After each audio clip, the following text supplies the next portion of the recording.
Yay! Okay, so last time, having entered the contest of beasts, you fought valiantly and survived all 4 rounds.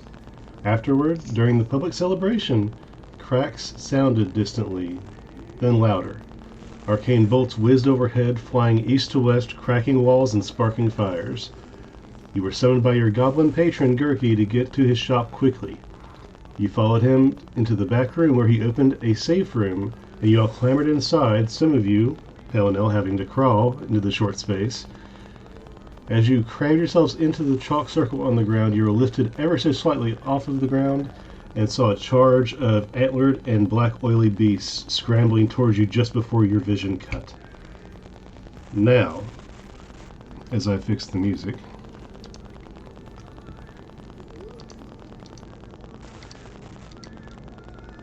as your bodies drop and you find ground beneath you, some standing, some standing, some crouching, some on your knees, you begin to take in your surroundings.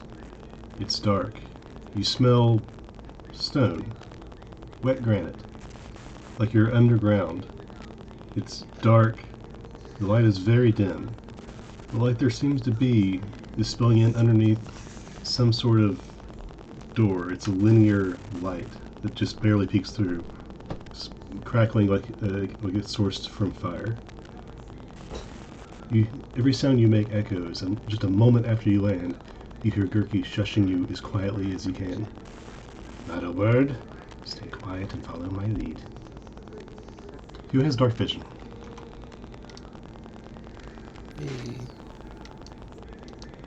I'm pretty sure I do. Wait, what? Sorry. Who has dark vision?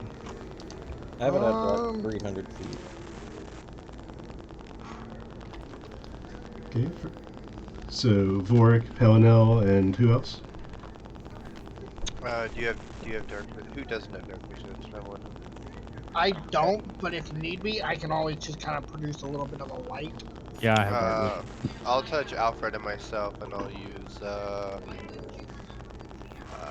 cast this twice. One on me, one for him. Okay. Flint, do you have dark vision? No, I don't think I do. Okay. Make it 3 of them. Okay. 3. Oh wait, I can do it. I got it. Very good. I got it covered. Okay, so 3 dark visions from Munson to Munson, Alfred, and Flint. For those of you that can see, now all of you, you see a monochrome silhouette of the goblin approaching the light source and putting his ear down to the crack near the floor. You hear faint voices. What seem to be an old man and a young woman. That's what I want to know. Was it just in our area or did it go further? My report says it was continent-wide. People of all races seem to have felt the energy. And as they're talking, it's getting hard to hear them. I need everybody... well, I'll tell you what. Who's proficient in perception? Yo. Me.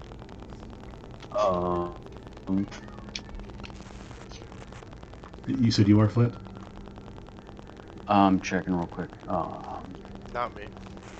Or can pay OR. Okay, I'll have both Vorik and Pell make perception checks for me. 18. 23. Okay. With an 18 and 23, you hear most of what is said. First, let me flip you to the right image real quick, because I forgot to move that. There we go. Alright, but has anyone felt the same way about it? Well, all the elves I've spoken to have expressed a higher level of concern. And then it cuts out for a second. It's like you know something has happened. No one knows why. Some I've spoken to that say similar, and some are indeed elves. Curious. Haven't the foggiest what it means. What do you mean you know? I mean, every elf since the pulse has had some inherent knowing that something of monumental importance has come to pass. Like the pulse was a sign of, or message of something, but no matter what gods we consult, no matter how much we study, meditate, research, nothing. It only seems to be the elves. I've not had any report of citizens of any other such reaction. Most are concerned alchemists and Shale have had some sort of breakthrough, but it seems larger scale than that. Then it cuts out again for a second. You hear mumbling, voices lowered. No, I haven't had occasion to. I came straight from Crane Rune. So I have questions of my own. Should no other races have felt such special concern like this?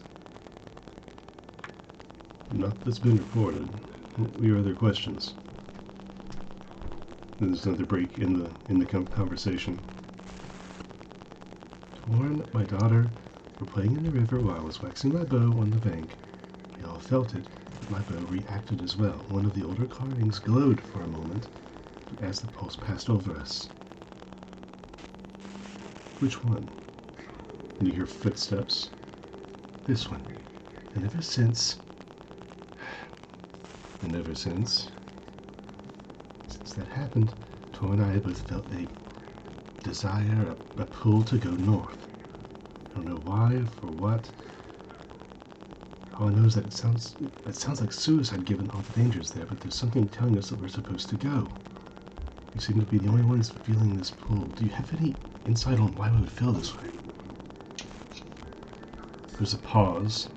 Not mumbling, just silence. I have to agree with you. It's suicide to walk into the nest of enemies. It's best that you ignore these urges. I didn't say we wanted to go, but it feels like something is pulling us there. Do you have any? Then volume dips down for a second, and you don't hear what they say. I have no insight onto that. There is nothing up north besides danger, death, and disease. You would do well to stay away for your family's sake. There is clearly something stirring up there. Based on the pulse that we are being called to, if something's manifesting, it needs to be dealt with for my family's sake. Things only grow larger and plant deeper roots with time. There's nothing up there for you to deal with. Nothing you can deal with. Your going north would most likely lead to your deaths, and you are needed here. You are the best protectors we have for the Rowanwood. Besides, your family needs you. After this, you hear a low rumble, a growl of sorts. There is nothing to deal with, or is there nothing we can deal with? Which is it? Please just listen and do not go. You're hiding something from us. Why? I don't grant anyone who is not a secret keeper omniscience. I'm not asking for omniscience. I just want you to answer a single question, and one that involves ourselves and our people's safety particularly. There's silence, again, and the sound of something large shifting. Are you expecting someone? Torn says there is a group waiting in your travel chamber. Enter now. Gurky sighs and stands up, and pushes on the double doors. As the doors creak open, you are met immediately by the snout of a large black canine head. Sorry, 1 second. What? You're distracting me. What? Sorry guys, it's my stench.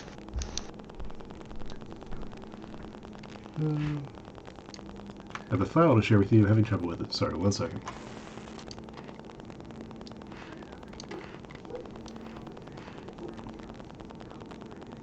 Come on, Dustin. Has the sickness gotten gotten the edge off your game a bit? Probably. Anyway, you are the head alone of this canine is easily as big as Pel's torso. The beast's fur is pure black, and interestingly, marked with several faintly shimmering silver symbols on the body. The wolf stands about 6 feet at the shoulder and back just far enough for the door to swing open. The firelight of the stone chamber within brightens your vision. Beyond that of the giant wolf, you're able to make out a room with ceilings vaulted to a lofty height, probably 20 feet high, and the room itself is very large as well, with pillars supporting the structure. Above the mantel of the fireplace hangs a banner, a deep gray field with a white Celtic knot-styled illustration of a fox with a flame burning on its brow. The wolf slowly backs up without breaking eye contact, and without making a further sound. The goblin pushes forward and, as fluidly as running water, pulls a quarterstaff from his breast pocket and begins to walk with it, bearing right towards the two figures you see are an older dwarf and a female elf. The dwarf is wearing dress robes colored orange and blue, and the elf is dressed in a traveling cloak that is green in color and seems to be made of shimmering leaves with a similarly colored green undercloak underneath it. Curiously, her skin is also marked with several shimmering symbols similar to the wolf that is staring directly at you in your group at this time.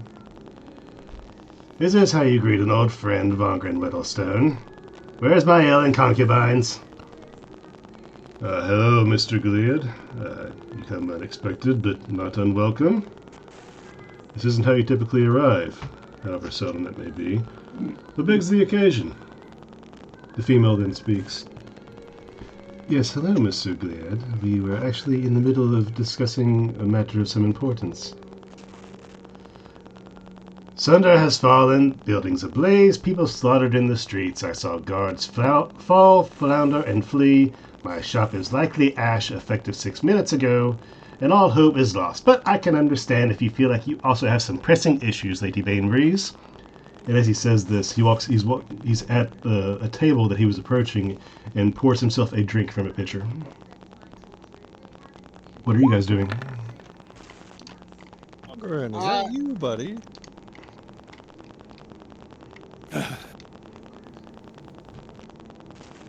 They'll like walk up, see if it's Vongran. But based on your past involvement with him, yes, this is indeed Vongran that you are familiar with. But Vongran pays your group little mind with the bomb that Gerke has just dropped as he processes the entire scene. Silence is still abounds, aside from the direwolf shifting closer to the woman, apparently, who is Lady Bainbreeze, and kind of curls himself around the back of the lady. We all have pressing issues, certainly, directed to Sari, and then back to Lady Bainbreeze and back to Gerke. I believe we were mostly concluded. How long were you waiting? Been a moment. Then you hear a huff from the giant wolf, causing Gerke to pause.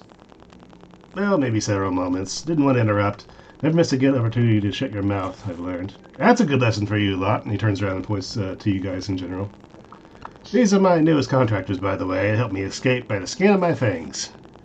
It's no rush to interrupt you anyway. I'm sure a person in your position would be getting many messages shortly telling you just as much about Sunder. At this, he begins drinking heavily. There's a long pause of exchanged looks. Vongran then, after a moment, collecting himself, looking at at the lady in front of him. We need to call an emergency meeting. I have Thursled to call it now, and we'll meet tomorrow at dinner. It's too late now. I should beg you all to attend. Sari, talking to Lady Bainbreeze. Torin, he gestures towards the wolf. Gerke, and turning towards your group. Pelinel? You especially. The rest of you as well. All of your input is valued. The lady, apparently known as Sari Bainbreeze, turns to Vongran. What if it's all connected, though? The pulse came through just days ago, and suddenly now a great city falls? And if they are, what does it have to do with our particular pole north? When Sunder is south? Are we truly the only ones to feel it? But Vongran says, we can discuss this all tomorrow. There's nothing in the north. He says it kind of dismissively. You're a fool if you actually believe that, and I don't think you do. There's something there. Vongran kind of interrupts her a little bit. Breeze. What I don't know is...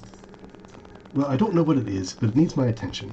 My people, every elf in the realm, but even my 7-year-old daughter felt the change and are unsettled by by what you're choosing to ignore. For the safety of everyone and the safety of my family, and the elves that are closest to it. Bane Breeze. You hear a low rumble from the wolf at this time. The lady then turns to the group and scans you individuals, and she approaches... I guess she approaches your group in general, but is looking at Vork. You're an elf, but I don't believe you're from Rowanwood, is that right? Did you feel anything? Did you feel anything strange with the pulse before the sunder fell? Bainbridge!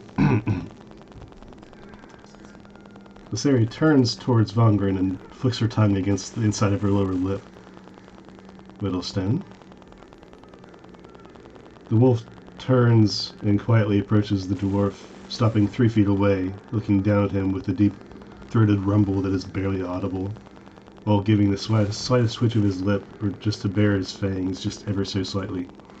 Vongran looks at the dire wolf, and then averts his eyes to Viseri and then to the ground with a breath. I believe he understands, Torin. Isn't that right, Master Whettlestone?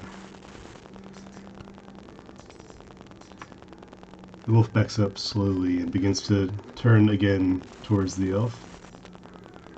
My apologies, Viseri, Torin. I should not have lost my temper, but do you not think my wisdom deserves some respect? Respect is not subservience, Vongran, as well you know. I give the respect I am shown, but right now you are treating me like a fool in more ways than one. The symbol on her chest and neck, the ones that you can see most clearly, begin to swirl with a very faint energy. We are meant to be working together, but your refusal to share what you know has been noted. You forget your place. Viseri is straightening herself up to stand a little taller than she is, though she is still elven height. We all know our place, especially Torin and I, but you seem to have forgotten yours. Vongran just stares back in silence for a second. Viseri and Torin turn to the door without a word spoken, almost in a single fluid movement. She turns quickly to Gurki as she leaves and says, "Good night." Vongran is taking a minute to gather himself as she leaves. What are you guys doing? Is that the elf lady that's headed out? Yes. As she goes to head out, I would like to message into her mind in Elvish and ask her where we are. You send a message out and don't get a reply.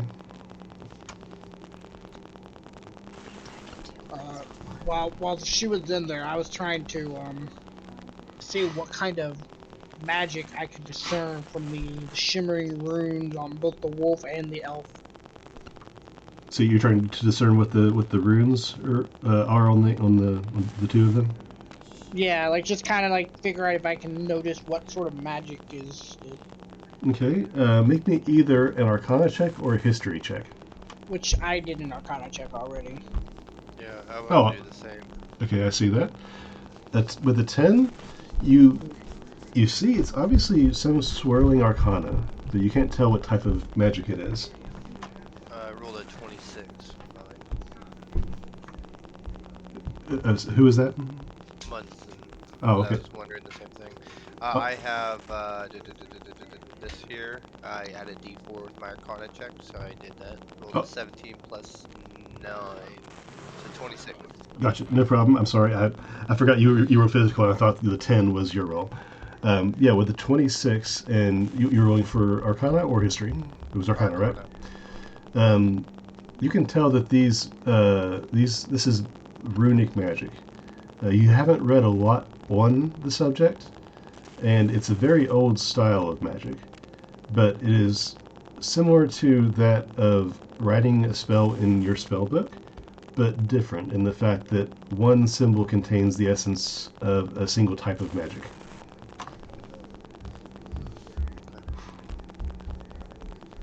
I will say that is the most beautiful elf I've ever seen. I don't know how you guys manage to surround yourselves such beauty.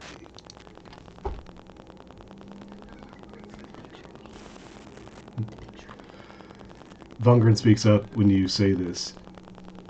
You would be very wise to keep that observation to yourself. Gurki then turns to you and he gives you a pointed look. Pardon the crudeness of my sellswords, Vongran. We were in a hurry when we left, and I didn't have a chance to debrief anyone on our current political situation or who you exactly were. Everyone, this is Vongran Whettlestone, or you may call him Master Whettlestone. He is the cog of Cliffcrag currently, I believe still, and holds a very number of positions here as besides that. I don't even think I've mentioned, yes, we are in Cliffcrag. Transported us to the first and easiest point in our venture. I have something to give to Mr. Pardon me, Master Whettlestone, and have it packed away, but forgive me, Vongran, I will have to dig it up later. I had to throw everything in my shop, in bags, on my person, and kind of make a hasty retreat, but I did fetch it. I think we have what you were looking for. That's at least very hopeful. Thank you. Anyway, please stay here in the keep as my guests until tomorrow's meeting at least. Come, let me show you to Thursalid. She is my personal assistant here in the Valor Keep. And he begins leading you towards the left side of the giant room, the door that Lysari and her direwolf just left through earlier. The doors swing outward to a dark corridor, and what seems to be a pretty large open space. And it has smooth pathways cut from stone. And it's a very cold space, just as much as this inner room was. But it's kind of decorated with tapestries and carvings on the walls. Just outside the door, there is a dwarven lady wearing a breastplate and holding a spear in one hand. And she expressionlessly turns to Vongran. Much company tonight. Not all of them best concluded, it seems. What'd you do? Much has happened, and not many of it expected. Might work on getting the circle changed if Jindig isn't terribly occupied. Anyway, if you could see Mr. Gliad and company into one of the larger guest rooms. I trust Lysari and Torrin have taken their usual quarters. Aye. She doesn't need lead, nor would I try, the dwarf woman says fondly with a smile. Vongran nods his head at your group and then, as if to say goodnight, and then retreats back into his chambers as the doors close softly as you exit. The female dwarf turns to you and says, "Follow me," and then begins walking. Who's taking point? Excuse me, Miss, You can call me Thursalid. Nice to meet you. I was wondering, is there happen to be a tavern or a bar or something nearby? I think I'd rather take the night there instead. There's a great many, but you weren't invited there just yet. I would at least show you to your quarters. Alright, thank you.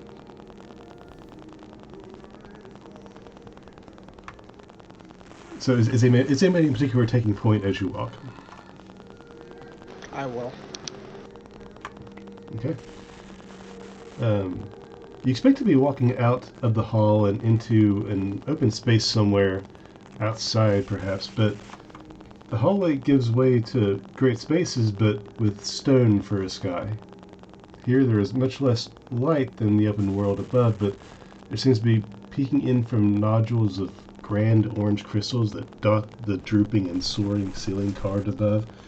They seem to waft in a fiery glow over the space, just as much as mimicked by the forges that peek through some windows of nearby buildings that are once the streets, all within this enclosed space.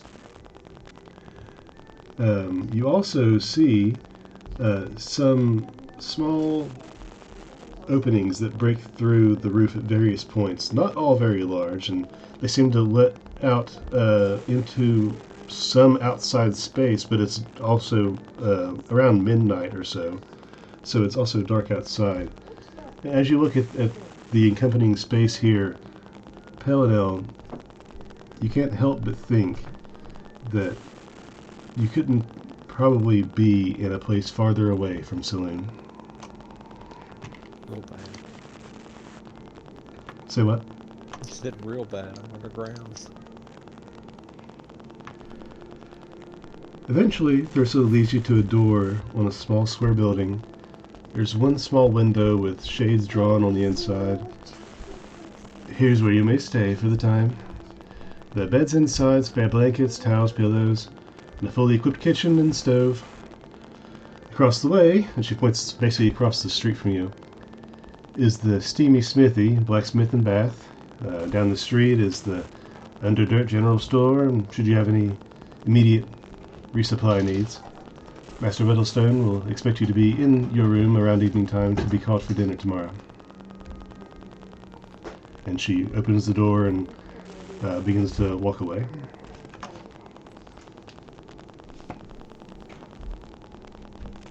Our windows, are they able to open, or are they locked shut, or are they like a one-panel window?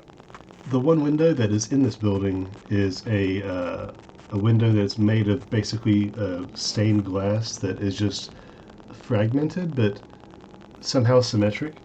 But from what you can tell, it does not open. There are shades on the inside, but it doesn't open. They seem pretty tight doors, or are they like ceiling to roof? Any gaps? The door seems pretty hefty. It is what seems to be a solid wood door that encloses very well onto the stone structure that it is set into. There's probably maybe just not even a coin's worth of space under the bottom of the door.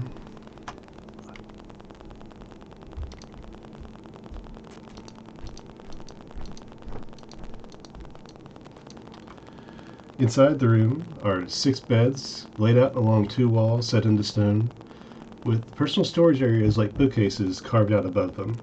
The center of the room is decorated with a rug, and on the fat side of the room there is a small kitchen with wooden cabinets that stand divided by a smooth granite top bar. This cozy, low-ceilinged room feels grand due to its intricate tiling on the floor and the delicate stonework on the ceilings and walls. The patterns are geometric and abstract but harmonious.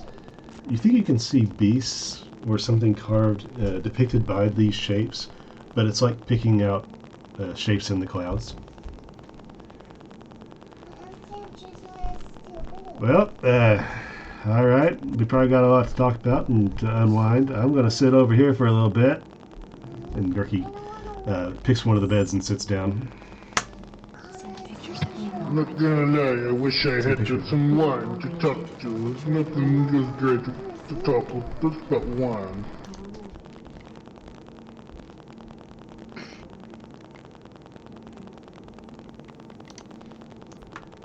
So, where are we?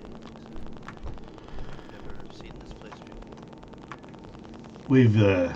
We are in the heart of Cliff Crag in the Valor Keep. We are basically inset into the mountain directly behind the outer city of Cliff Crag. That was the Cog's quarters, the big man in charge here, I guess, and this is the inner workings of the Valor Keep. Below us, on the lower level, would be the entrance to the mines, I believe. I've only been here a couple times. So, South Thunder is locked. Appears to be so, but we'll know more tomorrow when we talk to more important people. I'm sure they'll just want our side of the story and reward us with food for such, and we'll maybe get to overhear some important talk and figure out what's going on. For now, it's probably. Go ahead. Go ahead. I'm just saying for now, probably it's best to just ask any questions you have. I'm here to help on that at least. I'm going to drink a little bit. I'm going to sleep a little bit. I'm going to tell you what goods I was able to shove in my pockets, and we'll see where we are. Oh, by the way, and Gurky reaches inside his vest pocket and pulls out a giant tome that looks like it's seen a lot better days. And as he pulls it out, it's bigger than his vest after he pulls it out.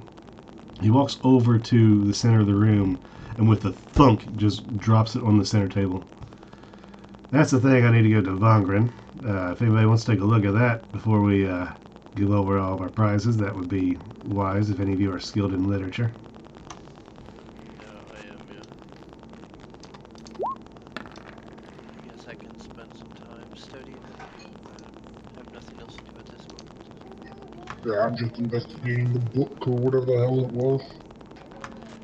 Alright, with investigation, you see that the tome is old. Like, you're surprised that it is still holding together.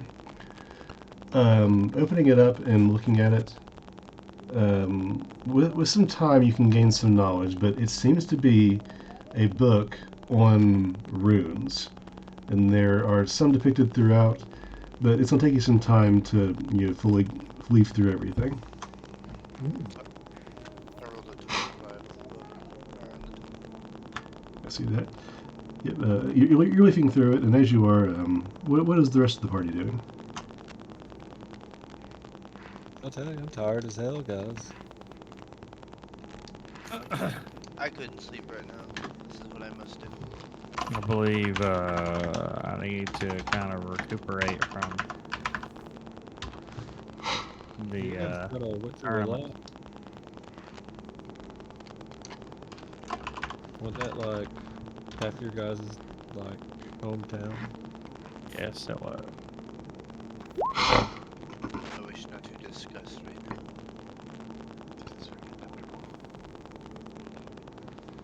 But maybe it hasn't settled in yet. Condolences all the same. Well, is there anything else I can do to settle your minds? Do you have any idea what those creatures were that attacked us in the Cinder? I'll tell you what, I have been around a long time and I have not seen anything like that. No, I do know this. They don't like fire very much.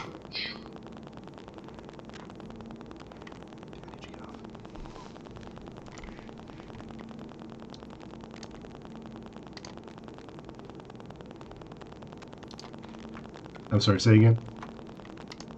I was just saying that they do not like fire very much. Well, that's good to know, I suppose. Yeah. But anyway, I'm gonna go ahead and spend some time studying the room, see if I can. As a magic user, I'm very keen on always learning new types of magic.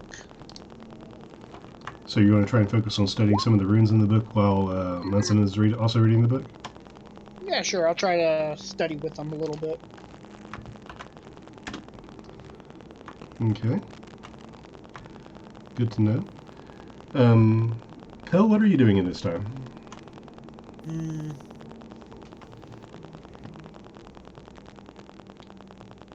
Hey guys, while we was teleporting, I kind of learned some new things. I can ask Saloon like 3 questions, and I kind of don't know what to ask. I just kind of look over at them. 3 questions?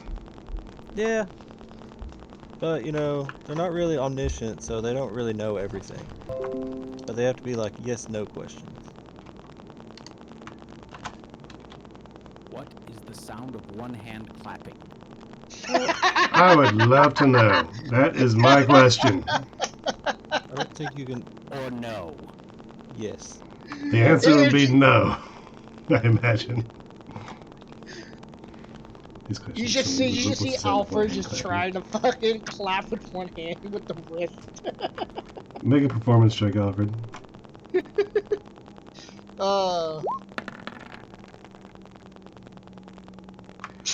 No, you can't make your hand do anything that resembles sound, and you just you flap your hand around for a little bit. Eventually, you're cracking your knuckles and trying to manipulate your hand until you're eventually just staring at your hand, wondering what your hand is.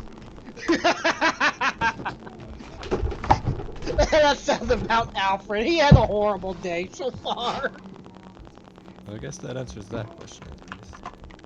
But no, I thought of like, you know, some He's weird shit becoming just enlightened. happened. Oh, maybe if somebody like knew something, you could ask like, what the hell that was. What the hell was that? What is up Yes. First question done. with that? All right, that's one down. Aston. Yes, sir. I just think, what's fucked up with that?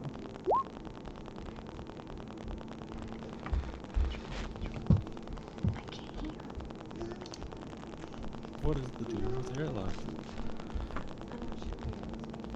Oh, okay. I see what you're saying now. Hang on.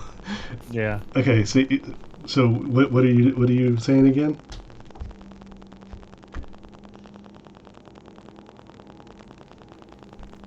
Me? Yeah. They're all asking, and I was just makes me think of what the fuck is up with that. Are you Ground. using your thing you got earlier?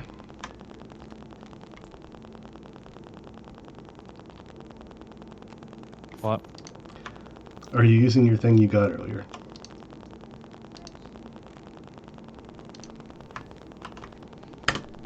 I still can't make out what you're saying. Are you using the thing you got earlier from the cards?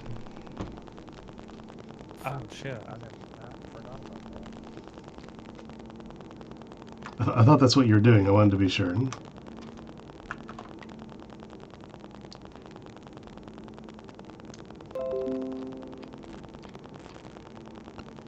No, I'm not looking at it. Okay. So, forgive me. I'm just kind of piecing everything together. Are you guys asking the three questions, Pell? Are you asking the No, three I'm just questions? saying if they know of questions I should ask. Okay. Cool. Well, please continue. Gotcha.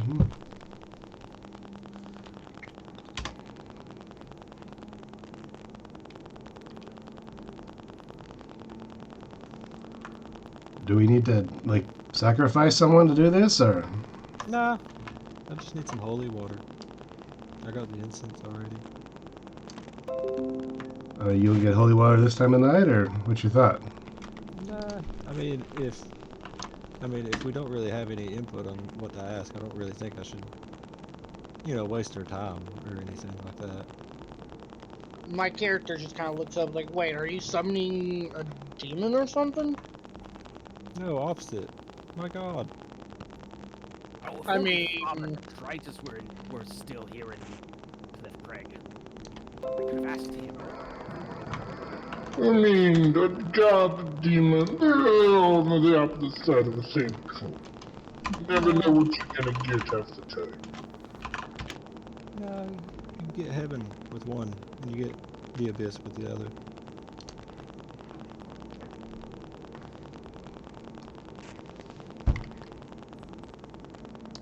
If I can drink in heaven, I'll be happy.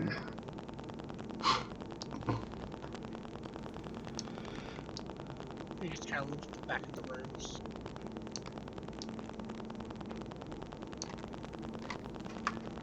To be honest, I expected more questions on the giant wolf and things. I mean, hey, it's up to you. That's totally fine. I will go to sleep if that's all right with you guys. I mean, when you fight as many interesting characters back in Sunday, you tend to not be surprised by such things. Fair enough. And I was here to buy a battery. Gurky lays back in the bed and he flicks his shoes off his feet with his feet. Don't worry, we'll get to your battery. I'm giving you a refund partially, and we're going to go to the source and get you a battery. Don't worry, it's part of the deal.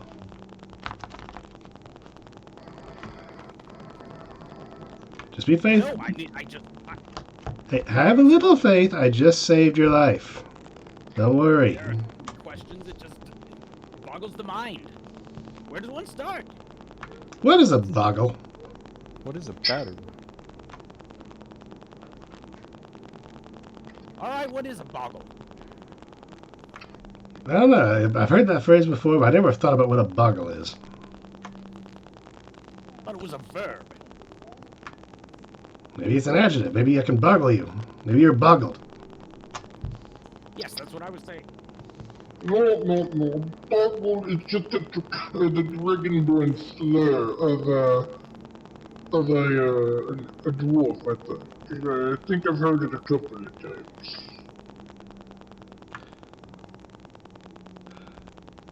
I can't just lay here with you guys talking. And he gets up and then walks to the kitchenette area and starts pilfering through what's there.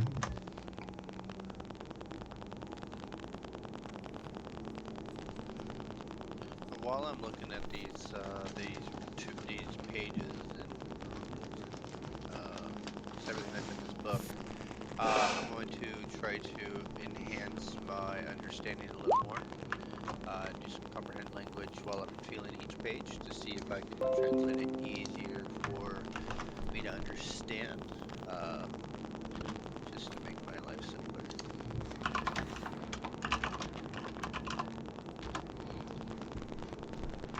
Okay. With comprehend languages, that makes it a little bit easier. Now, as you are flipping through the front half of the book, looking at that text there, just describing the history of runes and some background onto what it is.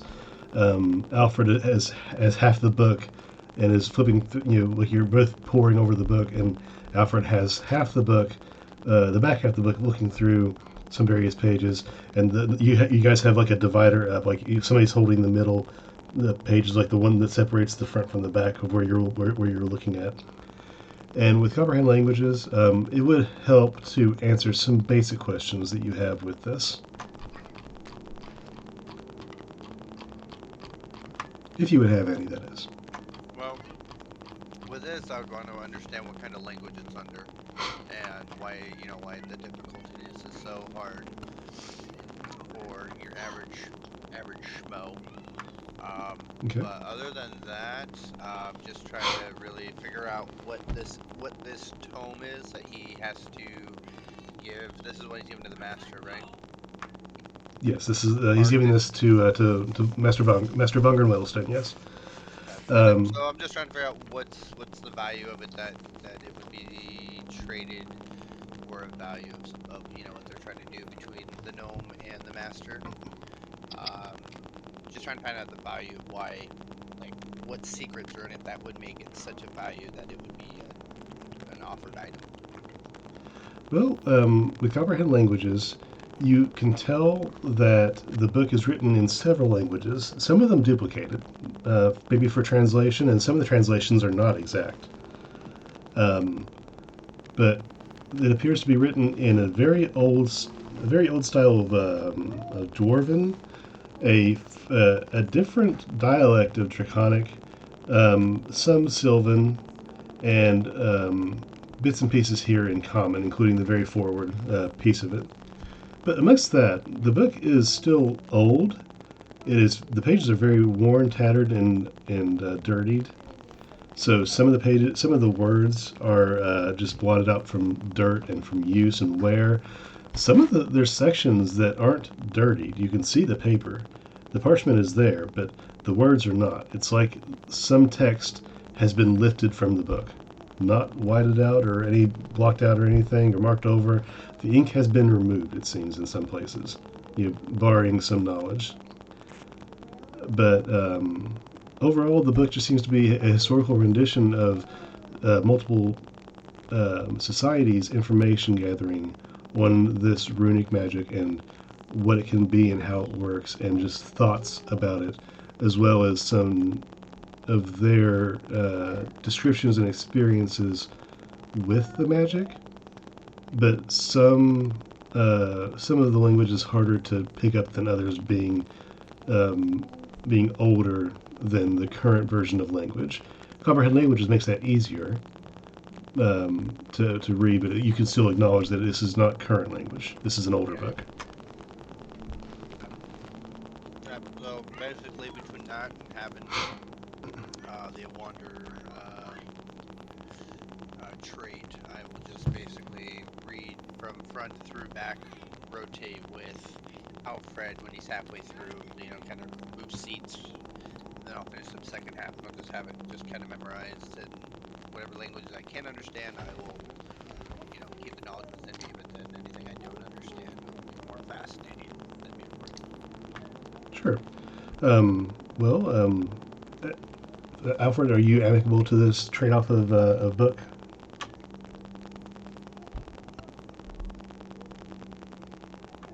Alfred? Sorry, I was muted. I'm sorry, I was reading the runes. What? Munson wants to trade off eventually so you can read each other's texts, if that would be okay with you. Oh, okay. I was just gonna say, because Munson has apparently like fucking memories of a god, so I was wondering if you'd be able to memorize most of the important bits of the book to like write later. I can memorize the parts I understand. Some of them are a little difficult to quite understand. I could write it out what is written, but we would have to have something that actually translates it to language. But yes, over time, I could potentially remember most of this book and understand it. I can translate some Draconic if need be. There's old Draconic in here. Do you understand it? I mean, it's a little bit old, but I think I can fill in the gaps. Okay, I will send you guys the respective companion pieces to each other that you were able to understand. While they are poring over the book, Gurki eventually finds a kettle and has started the oven, apparently somehow with what seems to be firewood that's been kept locally in some coal. And he's put some water on to boil. All right, I started some tea. We'll go lay down. When it's ready, let me know and pour me a cup. And Gurki walks back over to his selected bed, one of the 6 beds, and begins to just lay there and probably nod off. So while Gurki's doing that, Munson and Alfred are studying this book. I have, technically 4, but 3 present others in the room. What are you 3 doing at this time?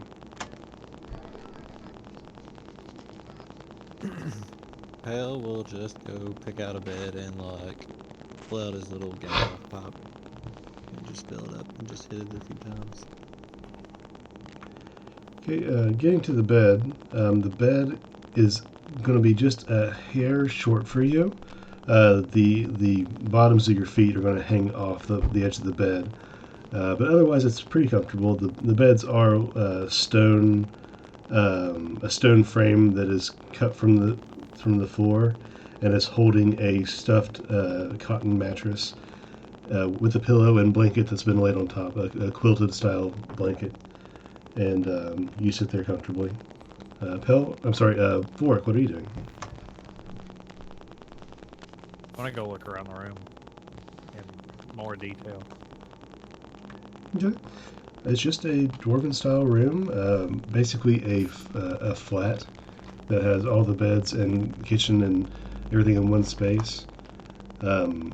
there's intricate carvings. There seems to be some stone carvings on the walls, both of decorative purpose and maybe some functional purpose as well, being that there is a slit right above the kitchen that lets the smoke go up from the stove up a metal protective plate that's been placed along the back wall, and the plate ends and the smoke continues up and out of the room.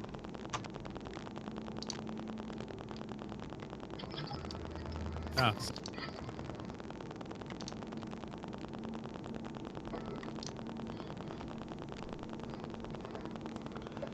Okay, Flint, what are you up to?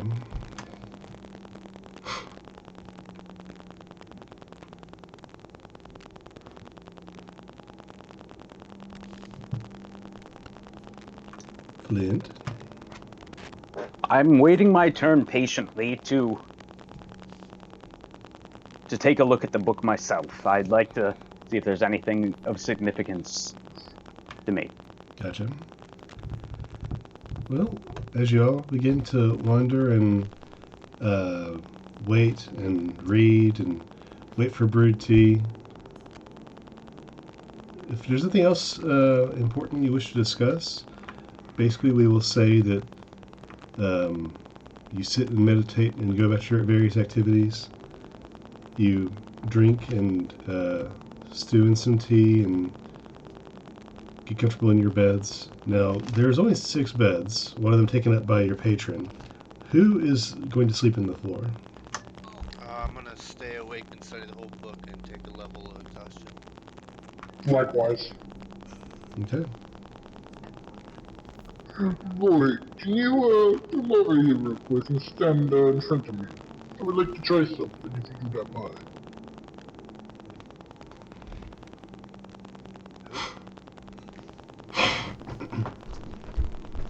I'm gonna see if I can try to cast the rune of Laguz on him. And how do you intend to do this?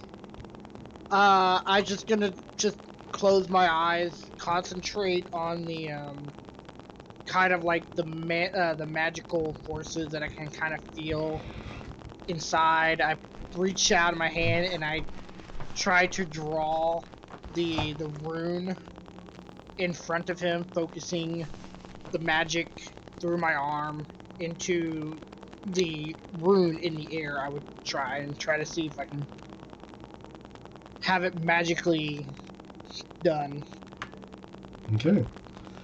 As you concentrate and focus and try to cast the rune, drawing the shape in the air in front of you, you feel the energy in you, the inherent magic, swirl and attempt something, but nothing occurs physically. Nothing manifests. Well, for the first time ever, I expected less, but, this is a good first attempt. I will have to read more on this. Do I notice Flint waiting patiently or impatiently for the book? I'll tell you what, roll a perception with disadvantage, because you're focused on this book pretty hard. Oh, yes, I am. Okay. Let's see what my thing is. I think I have a +2 perception. Yep, okay, let me roll. That would be a 7. A 7? Flint, let's see. I'll have you roll a, we'll say we'll say a performance check. Not that you're performing, but we'll see how well you're standing by. And 17 does, what was your perception, Benson? 7. 7. Yeah, he makes enough of a standby, like hovering around you that it's almost impossible to not observe him.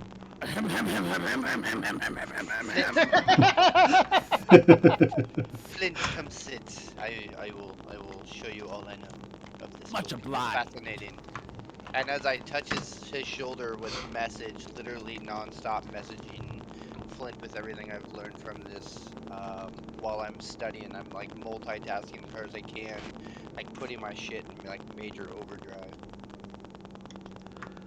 Okay, so as you're saying, Flint is trying to read the book, and you're messaging him the text at the same time. So what I'm doing is, as I read the book, I will touch Flint, and as I'm doing, I'm messaging him in his head, have everything that I understand of the book, and I'll translate it to him, so he doesn't have to try to figure out the different languages and so forth. So making it as easy as possible for all of us. Okay. So Flint, you are I've been now. imagining an invention that does something quite like this. You take sound and send it across electricity and put it back into sound. So Flint is now listening to the Munson audiobook. And those you three are absorbing this book, this tome, and are all three of you staying up basically all night to read this book? Munson is for sure. Definitely, as same for Alfred. I want to know more about this runic magic that I feel can happen, but I just need to know how. I'm just care to know the functionality of it. I don't care to possess it. Okay, Flint, are you staying up all night? No, I think I'll take. I didn't see anything relevant. I suppose so. So as he lays down, I'll keep messaging him in his head. So he falls asleep to the audiobook of the runic magic. But I'd also like to do my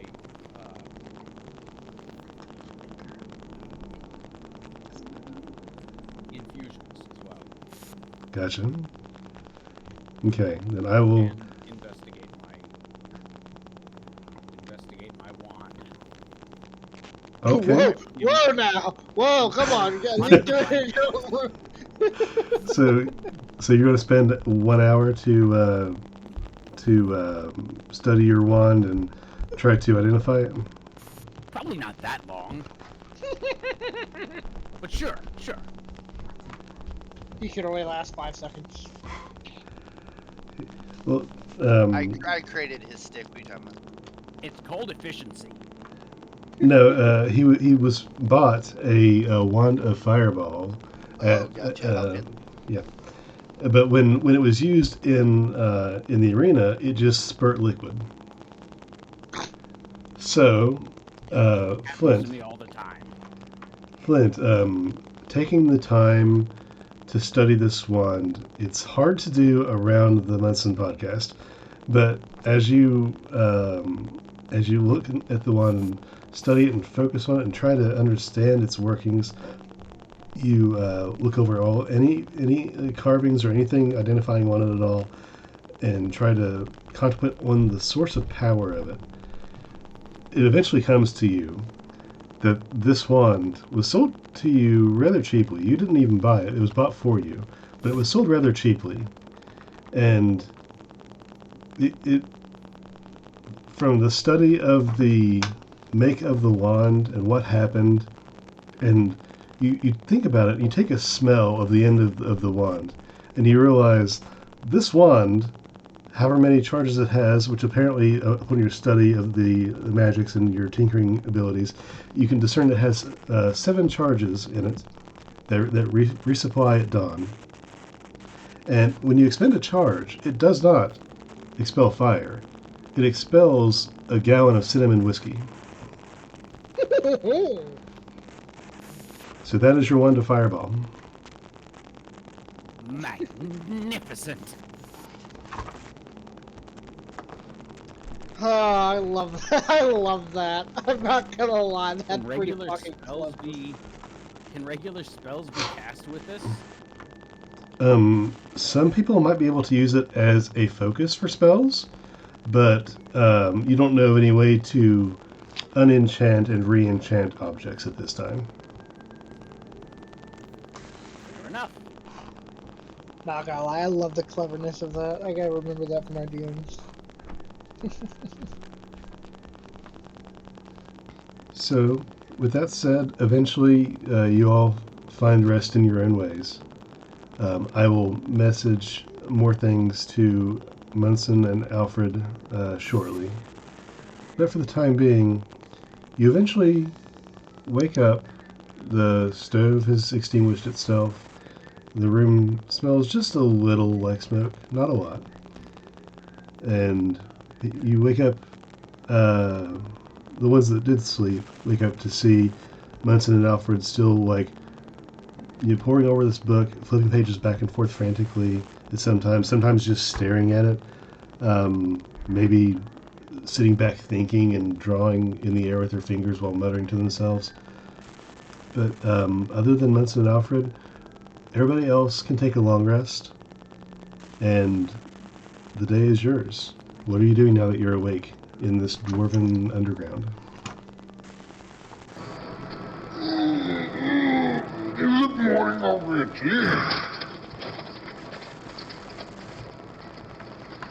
Feels like we've only just started.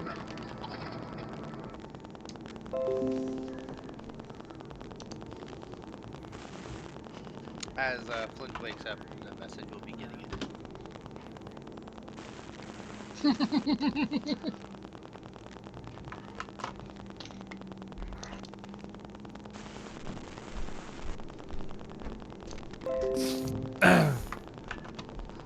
I'm gonna pull out that stone and try to get a hold of Brewster. Okay, what are you saying?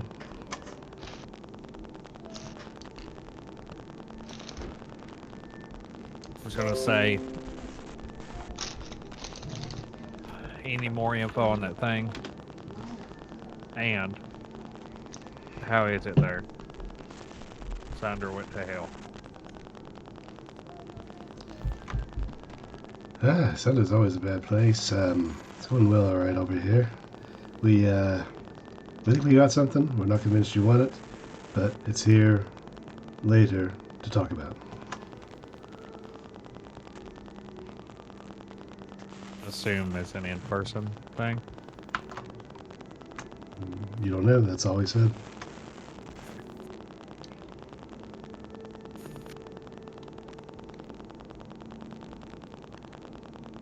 Go ahead and put that stone back.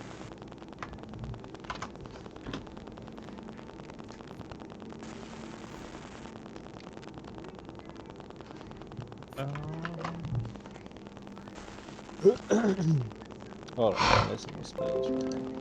How many of the other stones do I have? You mean the tokens? Yeah. I sent to you in the message. I forget. I think you have 6. Yep.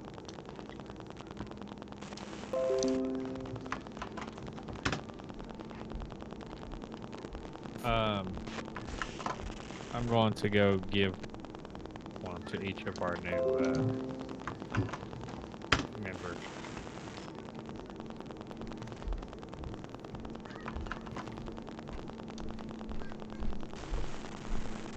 So I'm going to kind of walk around. Well, I assume if they're all over there studying the book, at least them two, I'll walk over to them and hand each of them one, and take one over to Flint as well.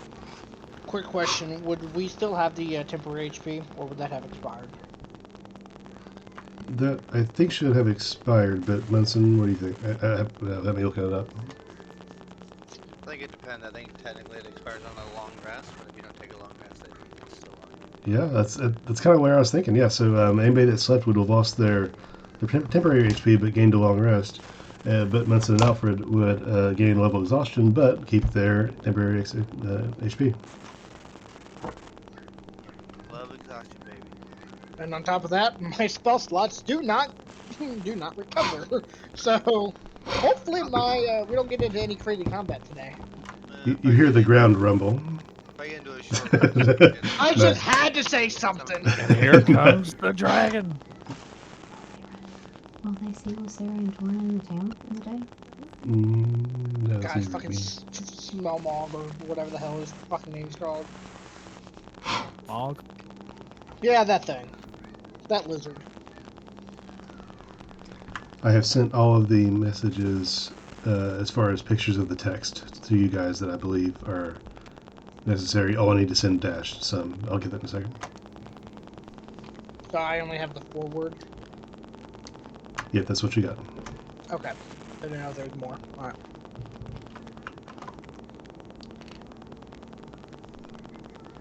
Of course, the most freaking useful part I can't read.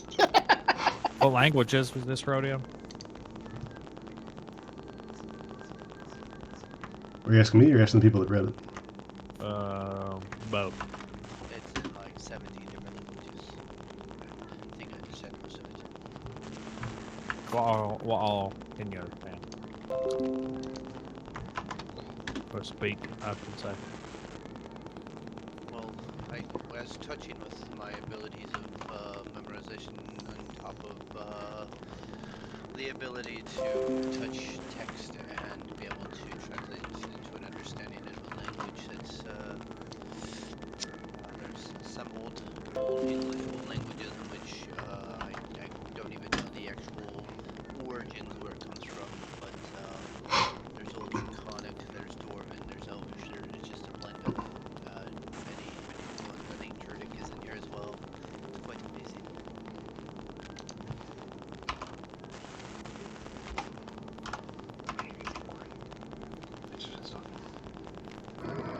It is truly fascinating. Even Master has not had a book like this in his library. Oh, I'm not much help in that. What's that? Okay. You have much more need in other areas to help us. That I will use my brain to do the best I can. With you guys, it's great. This year run across Thieves' Camp. Or unless you all can't speak Elvish, which I highly doubt. I can speak Elvish, yes.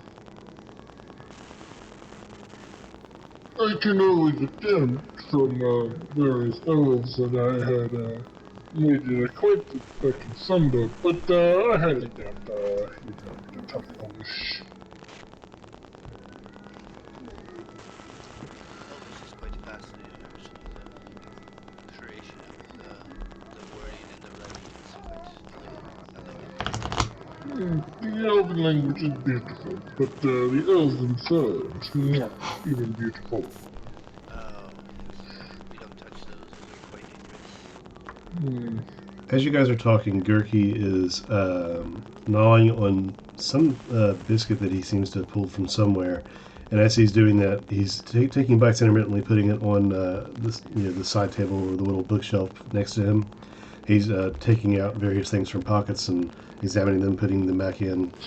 Seems to be just taking inventory of whatever he shoved in his interdimensional pockets. Hey, Gurky, do you have any booze in there or anything?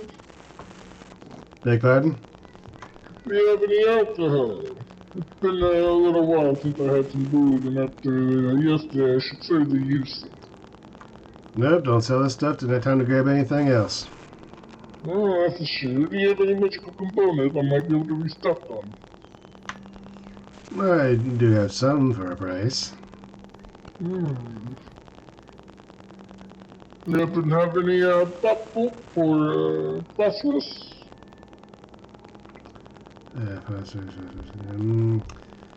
I think I grabbed a couple. Not a lot, like maybe two vials each or something. Definitely keep them handy. I might buy them. Oh, I'm always handy. At this, I kind of finally get up from the book and I stretch around, look around the room for the first time since actually coming in this damn place. It's not a bad room. It's a little claustrophobic for you, but not like the room that you had while in Sunder. It's not smaller than that one per se, but the knowledge that this roof isn't the only roof separating you from fresh space, a little disconcerting, but other than the slight claustrophobia, it's not a bad room. It's very well maintained and looks very nicely decorated. I mean, shit, it probably looks like a goddamn palace from where I was from. You're not far off.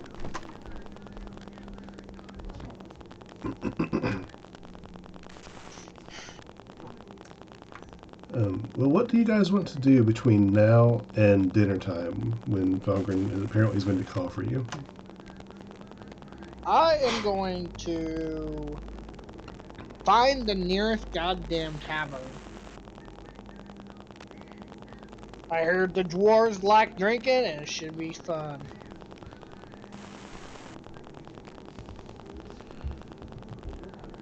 Okay, so you guys watch as Alfred approaches the door and opens it and walks out.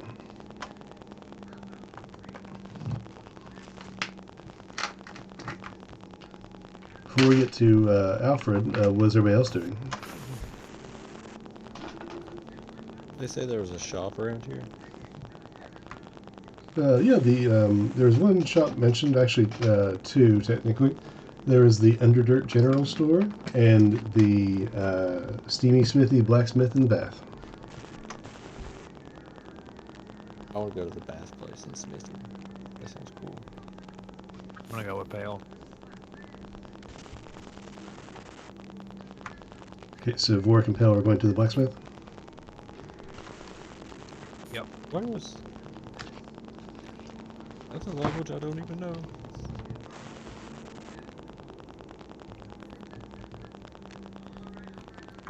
Okay. Munson and Flint, what are you guys doing?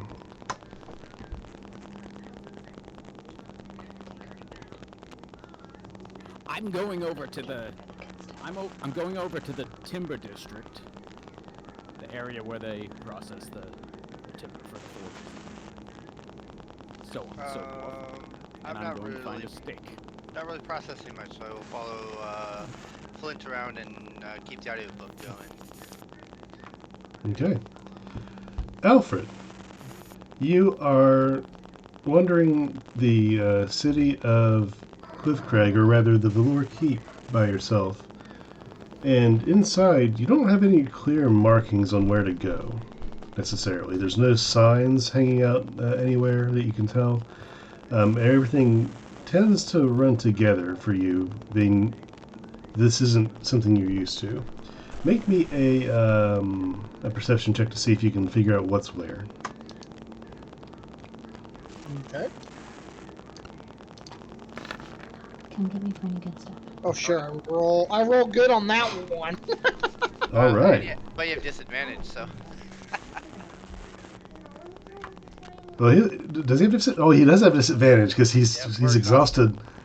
Yeah, no, I roll good on that one, and it doesn't fucking count. Yep.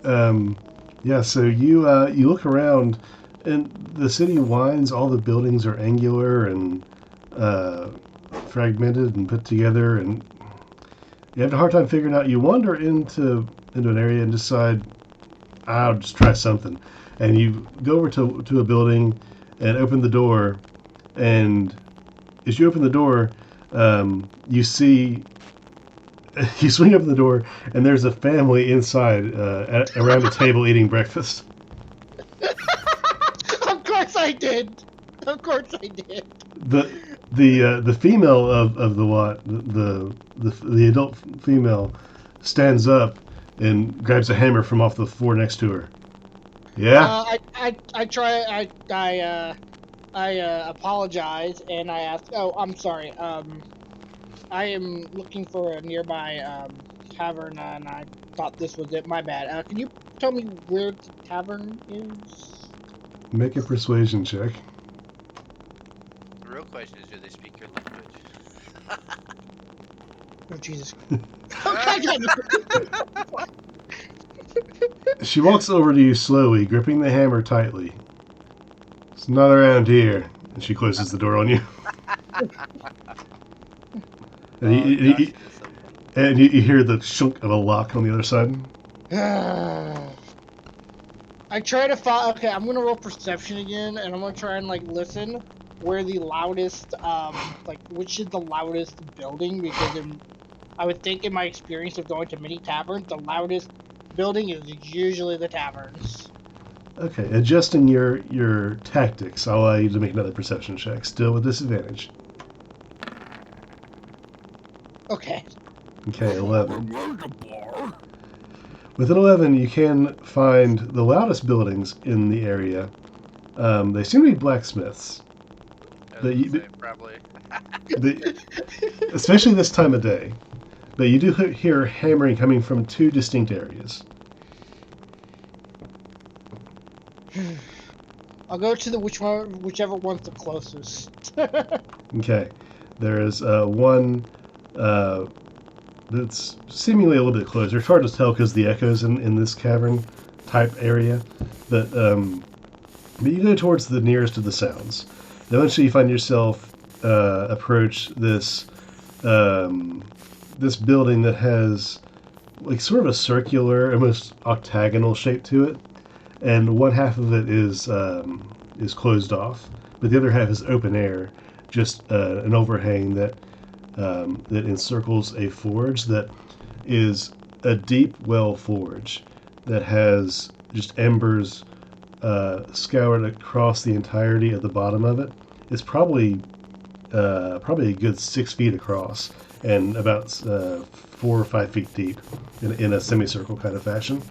And these embers are situated about 2 feet down in the forge, and there are several irons in the forge. A lot of roughed out pieces for axes and swords and things. You see a couple pieces that are near finishing that are being placed in different areas for use, and there is some male dwarf who has his back to you and has a set of tinted goggles on over his eyes. His beard is braided and then tucked into his shirt, and he's hammering away on an anvil at a piece of metal. Hey, Boric, your mic is staticky. No better? Yeah, it's a little bit better. Yep. Okay. I'm gonna cautiously approach him and ask, excuse me, do you know where the nearby tavern or inn would be? Tavern like bar. As you approach, he doesn't hear the first bit of your speaking due to his hammering. But as you get closer, he notices there's somebody behind him and puts down the hammer. Sorry, what? I'm sorry. I was wondering. I'm a little lost. Can you point me to a nearby tavern, please? You're in a cavern. So the whole thing's a cave. Not cavern. Tavern. Tea. Where's the beer? Tea? I don't have tea. I got swords. Do you know where I can get beer? Oh, deer food? Yeah, you can go to the local the bar down the way. It's like 2-3 buildings down. It's the Smoky Spirits. Alright, thank you. And then I just give him a thumbs up and wave him goodbye. And I make my way over there. He kind of waves you off and gets back immediately to hammering. Okay, so you're headed in that direction. Pell and Vorik are together headed towards the Steamy Smithy. And you guys go in the direction you were told, directly across the street. It's just it's a wide street. It's probably 50 feet across. But as you approach, you can tell it's a different shaped building. It's like a house where it has not just one singular shape. It's several shapes that go around to piece off different rooms and things.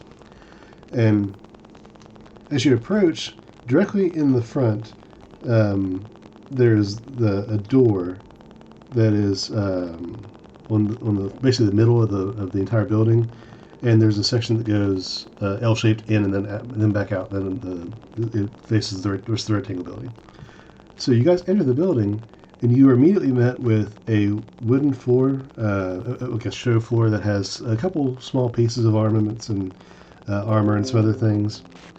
And there's an L-shaped counter on your right side as you walk in, and a female dwarf greets you. She has just some very slight mutton chops, and she has braided hair that starts at the front, goes back parts, then back together again in a decorative fashion that looks very nice. Her hair's very well brushed, and she's dressed in some very not fine clothes, but clean and very well maintained press clothes. Hello, I'm Esme. Welcome to the Steamy Smithy. Are you here for the swords or the sauna? Probably both. Oh, that's wonderful. Have you been here before? Oh, this is the first time. Okay. Well, I am Esme. My husband Edgar is the one who runs the smithy, and I kind of tend to the sauna. But basically, how it works here is my husband's forge out back. It's just our small family forge, nothing major. But he tinkers and he tries several interesting things with some weapons, and you can see them here for sale. Some long swords and pole axes and things. So that's for sale there. But the forge underneath in the back actually heats up the bath above. We have the bath situated on the same stack as the forge, and the water heats the forge heats the water to a very nice temperature. So there is a section there where you can sit and be steamed, or you can sit in the warm bath. But either way, if you choose to indulge in the bath, it's a silver for the day. You can stay as long as you want. Yeah, you like nudge for it. You want to do that, buddy? Take a little day off for once. Hey, feel like we deserve it, kind of. Kinda, yeah. Let's go see what he has back there. Okay, well, the back is the forge. All the prepared weapons are right here. If you of course, if you have something that you wish to have custom made, he'll be happy to do that for you. Oh. And you look around, and on the tables there seem to be 2 long swords, just on the table in the middle of the room. Not crazy effective looking. They're not terrible weapons, but they're not incredibly silvered or well made or anything like that. Besides those, you see what seems to be a handheld scythe, along with some other farming equipment that was made to be put on the far side of the wall. It's on like racks, like weapon racks. But there's a scythe, some clippers, a wood cutting axe, and on a table more towards the door, there is some daggers, some small leather greaves that have iron bands put around them. It looks very uncomfortable. And on the last table, the long table along the far side wall, on the far side wall, the end of it towards the front of the store, there's a door, like an archway, that leads into a different area that you believe is the bath area. But before that, there's the long table that has one giant two-handed sword on it, a great sword, and there is one battle axe and one curved-looking dagger on that table. No, I don't think I can use it. I don't think I should. Oh, Bork, you see anything you like, buddy? Well, the majority of these kind of serve no purpose. Them pants look real weird. But, well, let's go check those out. So you're checking out the greaves? Yeah. Yep. It's just a pair of leather greaves, almost like someone would use when they're blacksmithing or shoeing a horse. Just like it's the front leathers that strap around the back, but instead of leather straps or any kind of ties, it's leather bands that clip almost like handcuffs. They just clasp around and clack together, and there's a little pin that holds them in. It looks pretty sturdy. That looks pretty crudely made. Holy guys.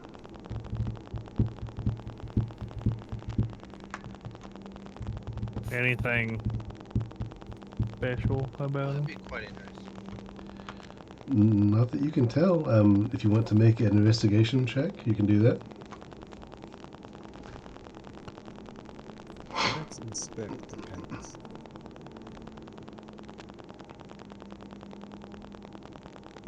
It lives. Ooh, Ugbor, the giant slayer, the ball crusher has arrived. With a 16 investigation, Vork, you're able to tell that the pants look rough. They might classify as medium armor, but they're functional. They don't look pretty, but they're functional. But nothing special about them other than that. Ugbor, we'll catch the guys can catch you up in a second, but for now, Ugbor finds himself in the Velour Keep in Cliffcrag. And in Cliffcrag, you have just spoken to Vongran and somebody else named Lysari Bainbreeze, who has a giant direwolf as a companion. Huh. You are given quarters with the rest of your gang, and you have received a long rest, so you can do that. In the morning, after some discussion and things happened, Vork and Pelinel went across the street in the underground, or rather in Mountain Keep of the Velour Keep, to the Steamy Smithy blacksmith and bath.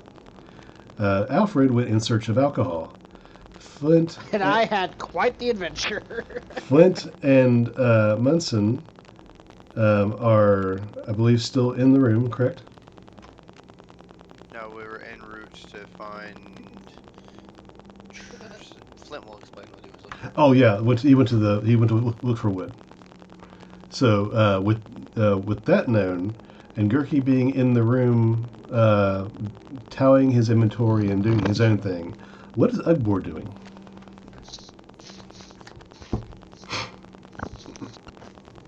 And more importantly, how drunk are you? That's a good question. I guess Ugbor is, well, let's see, who else is currently in the, if I follow correctly, we're in a tavern, yeah? You wake up late and you are in a finely carved dwarven room with 6 beds and a kitchenette. You wake up in a bed after receiving your long rest, and the only person left in the room is Gurky. Gurky, who is in his own bed, drinking something out of a cup and pulling things out of his pockets and laying them out and assessing the quality of what's left and what he's grabbed and things. Gurky looks over to you. Morning. Morning. Everybody else is gone. You can do whatever you please. I don't care. Just be back here because we apparently are being summoned for dinner, treated by Master Whettlestone. Sounds delicious. All right. And he goes back to doing whatever he was doing. And Ugbor leaves the room. Okay, any destination in mind?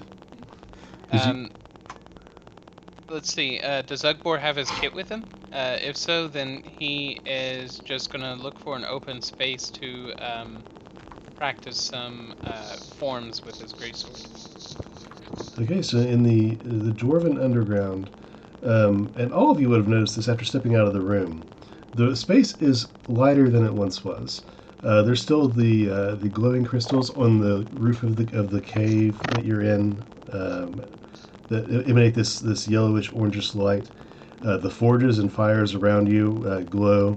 There is some reddish orange glow coming from deep cracks in the earth that amount in some areas of this space, but also from above, those small portholes that go out into the open air are letting in a significant amount of light at this time, being early in the morning, and also, you assume, fresh air. But in this space of carved pathways and streets, underground somewhere, Ugbor takes to trading himself. But Pelin and Vork, you see what's in front of you in the blacksmith and bath. What are you choosing to do? Yeah, stuff just don't look that good. I'm sorry, I know. My husband tries, but just don't tell him that. He's a dear, and he takes things pretty hard. That's alright. I want to go hang out with your sauna. That seems pretty cool to me. Okay, well, Just in the other room, there are towels prepared, and I can go ahead and take your silver now, and you are free to come and go as you will. There's no real rules or anything of the sort in there, so however you want to handle yourself is at your own discretion. It is, for all purposes, a public bath once you've passed that threshold, but you're free to clean yourself and relax as you will. Well, I'll give you 2 silver. Here you go. Okay, thank you. Or you gotta worry about it. It's right through there. Enjoy yourself.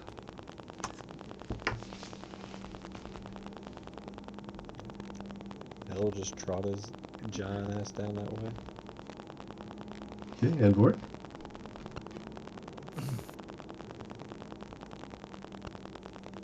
Hope you're alright seeing a man's body, Vort.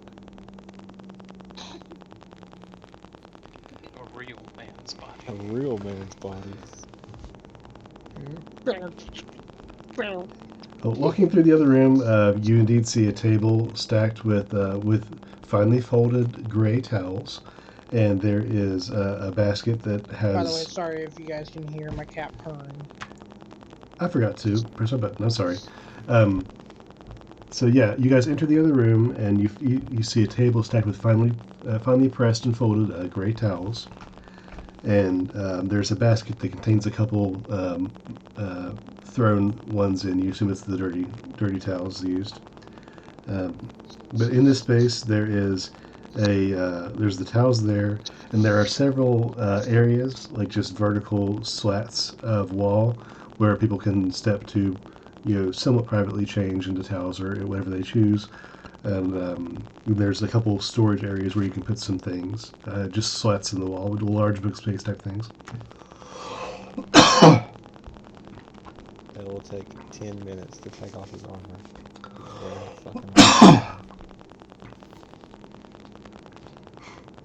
Some gnarly ass dragon scale armor.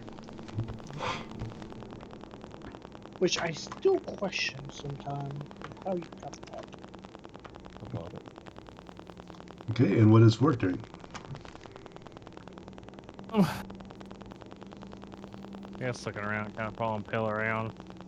Trying to look for anything that's not being well guarded, but small enough to fit in the pockets. I mean, the only thing you see in this room right now is the stuff that you carried in and the towels. There doesn't seem to be anything left behind but dirty towels and tables. Well, then I'm going to go relax.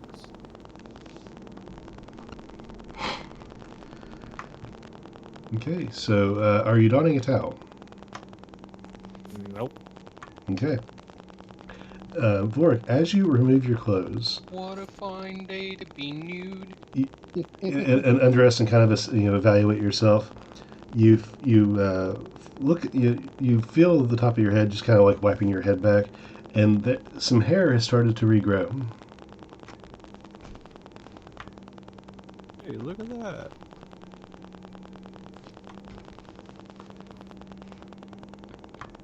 You guys are taken to enjoy your bath and relax as you will. Munson and Flint, you guys have decided to. Flint wants to check out the lumber district or whatever area processes wood for these forges and homes in this area. I will have either both of you can make a perception check, or one of you can make a perception check with advantage. It's all you, buddy.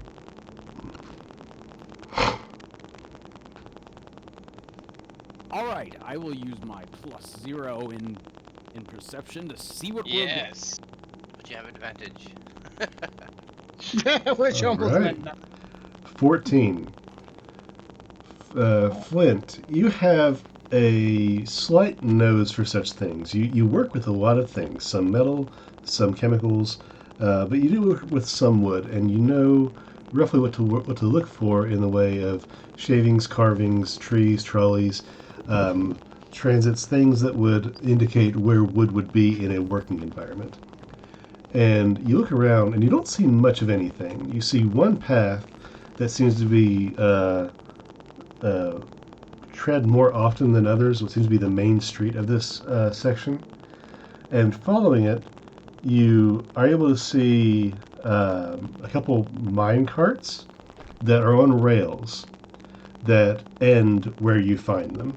There's a stopper for 3 carts, and they're rather large. They are about like 10 feet long and 5 feet wide, and roughly 7 feet tall. And these carts seem to be empty now, but judging from the way they look, one is covered in black ash or soot or something like that. One seems to be a little dusty, and the other seems more or less clean.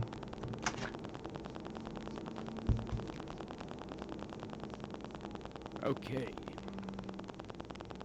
And the trails for this lead, curved around a corner and then far away in the distance. Not on a walking trail, just on a suspended track that ends in a populated area where it can be accessed and grabbed. Because there are like floor areas that go down to big crevasses, and this spans that and goes into the distance. Just so that's clear. Okay. So, is the dust just... I guess I'll see what type... I'll see if there's any sort of... anything sticks out about the cars. Okay, with a 22 investigation, you find that it's pure cocaine. No, it's sawdust. Ah, fantastic. On the right track. As it Run were. this whole story on itself. Well, that blows.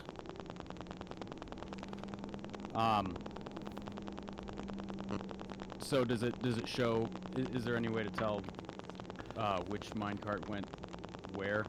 No, all the mine carts are here. They're in front of you, but they're here next to a rather large building with like almost bay style doors. Okay. That's the only thing you can tell from what's in front of you.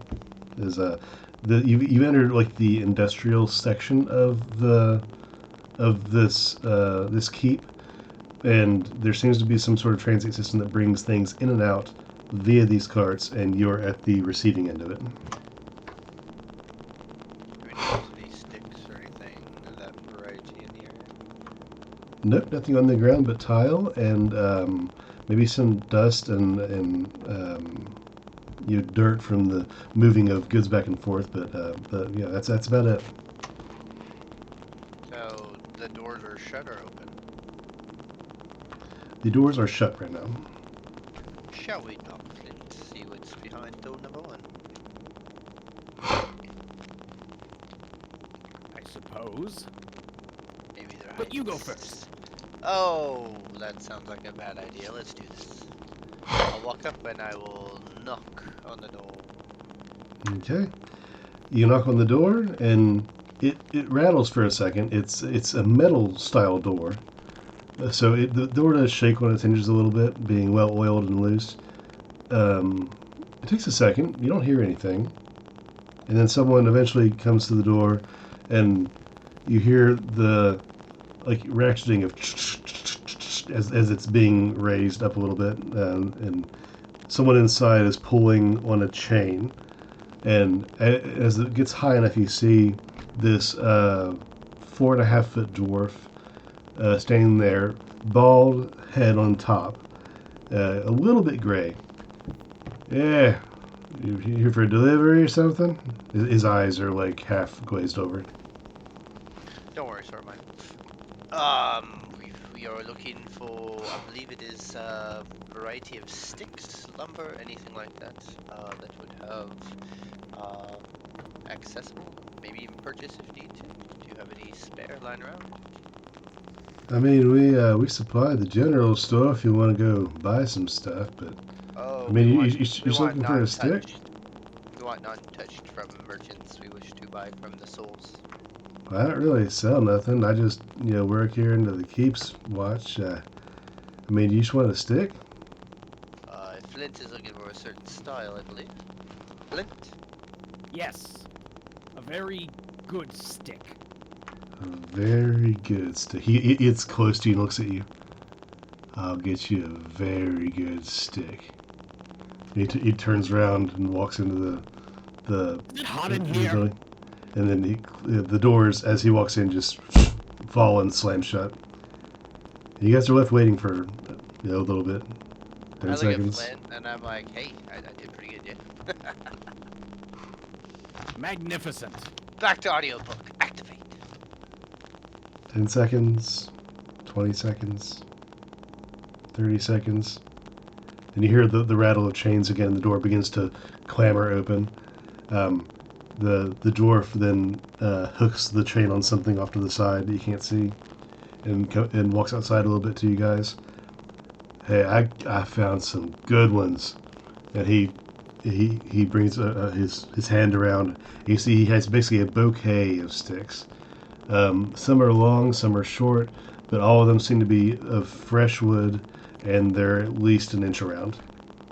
What kind of stick you need here, buddy? And he just kind of holds them out to you, but his eye is still half open. And I just pick one out that is that I can carve into a wand style thing. Okay. I want a walking stick. So I gotta find one within my height range. So with my height, my differential, with my hand layout, so I need something about, see, I kind of put my hand on his head, like not on his head, but near, and I'm like, about 4 feet 2 inches, give or take. 12, 48, 50, 51 inches in length, maybe? Oh, I don't have anything that big. Most of that's been processed already. Maybe if you come back, I think in 2 days, I'll have some stuff that has been processed. We gotta wait till the next shipment comes in. I appreciate that. For now, I will let Flint have his victory, but I appreciate your kindness and your help. I'm sorry. And I thought I did good. I thought I got good sticks. You did very well. It's all about Flint right now. I was just figuring if you did had a great extra, I job could stick take a handling. Yes. His expression kind of brightens. I did good. I hand him 2 Outstanding. silver. Oh, you didn't have to do that. Shh. Ah. Except, Yeah, I did it. And he just turns around and just excited that he did something, I guess. I think I've made his day. Let's go, Flint. And You made a dog happy. You made a puppy happy. the door slams shut again. Alfred, you're able to find the Smoking Spirits Tavern. This time of day, it's a little empty, but the building itself, the business itself, is very large. It is like a centralized fireplace that sits in the center of the floor, squared off. There's a big chimney that is placed directly above it, on pillars, and it goes straight up out of the building. The building itself has to be at least 100 feet in every direction, and there is nothing but tables and tables and tables and chairs and bars and benches, and at the very corner of the back that spans most of the corner, like from about halfway down one wall, down to the corner, and back around halfway the other side. This massive bar, and there are at least 4 bartenders walking around cleaning up, bussing tables, cleaning jars, restocking whiskey on shelves, all manner of things.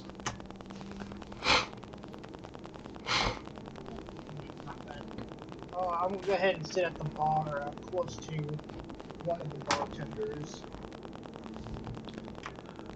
One bartender notices you first and comes over to you. Hey, good morning. Good morning, my man. Guess I came in at the slow time of the day. The place looks pretty good from where I came from. Hey, I mean, every hour is a good hour if you're here, my man. You looking for something to drink, something to eat, a little bit of a spot of breakfast? We got eggs and hash in the back. That sounds amazing. I'll take some of that. And what sort of alcohol do you got? We got it all, man. We got all flavor spirits. We got all kinds of ales and honeyed liquor. We got gins. We got imported wine. Whatever you want, we got it probably. We after. My kind of guy. Do you have anything that would rejuvenate one's energy by chance? Are you picky? Not really. As long as it's alcoholic, I'm fine. All right. Give me a second. Trust me. And he walks away. You see him, quickly, not frantically, but quickly, whip something together and bring it back over to you. Sorry, I had to cough. He puts it in front of you. It looks creamy in color, but it's in a pint glass.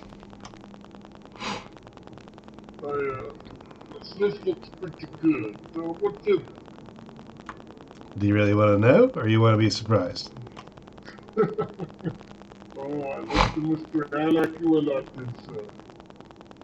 I'll tell you. I'll go ahead and take a sip. It tastes creamy in a weird way, but not a bad way. It's spiced in some way. It's very heavily alcoholic, but it has something in there that tastes medicinal. Do I recognize any, do I recognize the alcohol by chance? Roll medicine. World milk. Roll for milk. Medicine? Yes, a medicine check with disadvantage. Body good. 15. I do know my alcohol. You're better on alcohol than you are directions. You recognize a plain corn liquor that is being baked into this some sort of cream base that has spices that aren't typically used in bars, but seem to have a not bad effect on the drink or your health.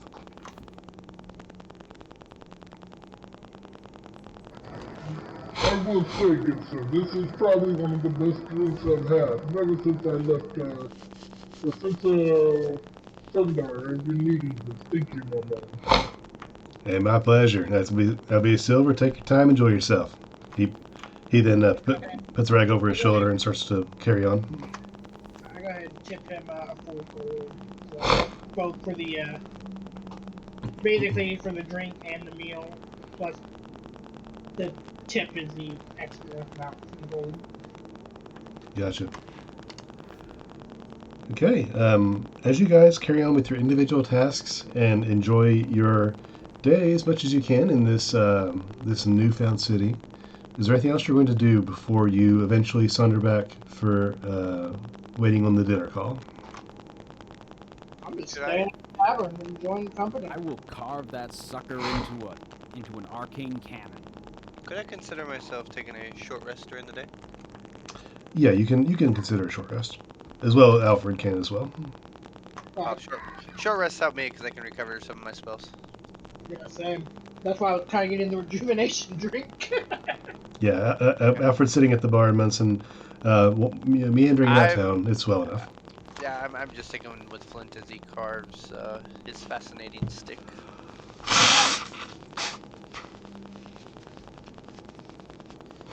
I get back all my first level spells. Ugbor, Pell, and Vorik, are you guys going to do anything besides what you're doing for more or less the chunk of the day?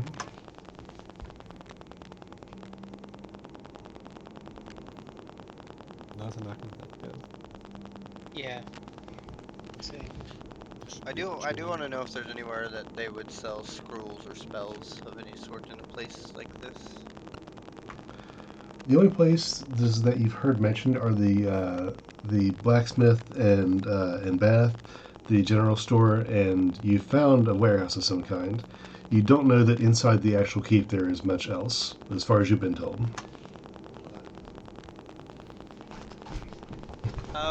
I think after I get my rest, I think I will kind of wander around and see if I can find, maybe go to the regular goods and see if they have spells or if they know somewhere that might. So I think I'll head there after I get my short rest in. Okay.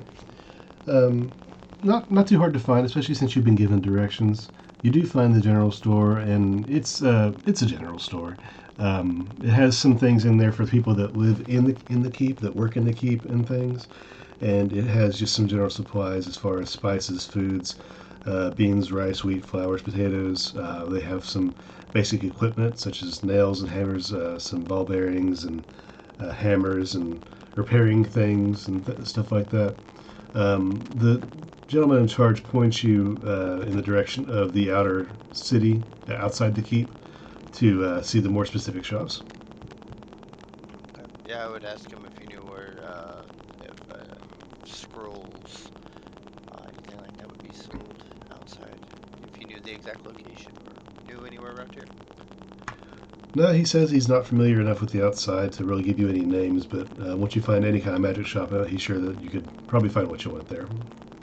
Okay, I'll head out that direction. Appreciate your kindness. Quick question. Mm-hmm. Do short rest recover all health loss, or is that just for the long rest? No, a long rest would cover all your health. A short rest, you could roll any number of your hit die to regain that health. So being level 9, I believe you guys are now, except for Ivor, he's level 10, you would have 9 of whatever hit die you have, and you can roll as many of those as you want to recover that health. What about spell slots then? Depend on what you are. Like for me, I get mine back on just an arcane recovery, so I only gain back up to a certain point. Other than that, I don't gain my spells unless I do a real long rest. I think that might be just long rest on that sorcerer. Yeah, I think sorcerer's long rest only. Yeah, that's what I'm thinking. I'm double checking, but I'll let you know.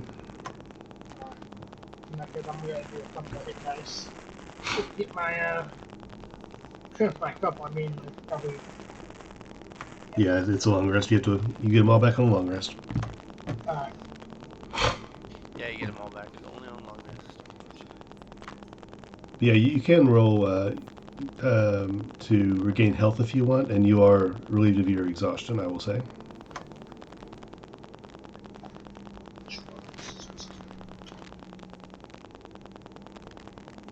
And I do add my Constitution modifier for every dice I want to roll. No. Oh, it is. Yes, I thought it was just the dice. Okay. No, when you roll the die plus your con modifier, and that's how much you gain back. Yeah. So let's say you wanted to roll 4 of your dice. It'd be 4 dice plus your con mod. So it should be 4, not 16.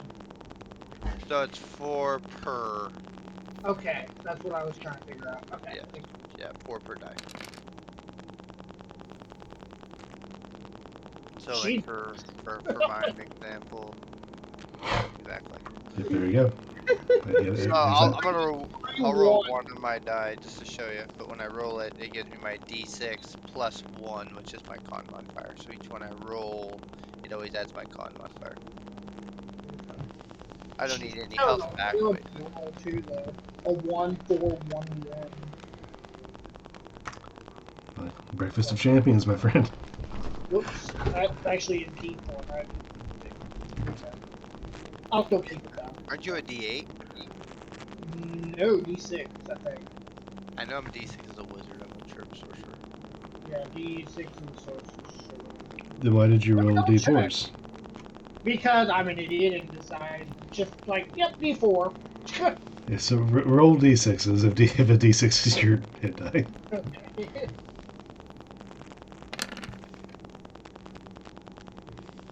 Okay, there you go. A little better. Yeah, that makes more sense. That actually goes up my full health. And then every long rest you gain back half of what you've used. So I'll get 2 next time. Do I also, from short rest, do I lose my exhaustion or no? Yeah.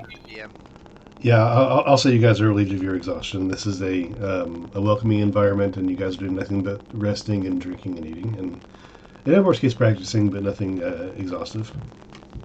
Alright, cool.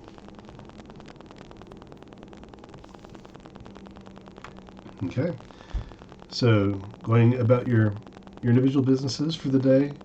you eventually find yourself back into the room, refreshed. Some of you bathed, some of you trained up and energized, some of you a little bit more well-fed and drank than the rest. And you're waiting in the room with Gurky. All right. We're about to be called, I imagine, sometime soon. Do you have any questions about who we're talking to, what we're talking about? And I want to get on the same page with what we're about to divulge and see what is best.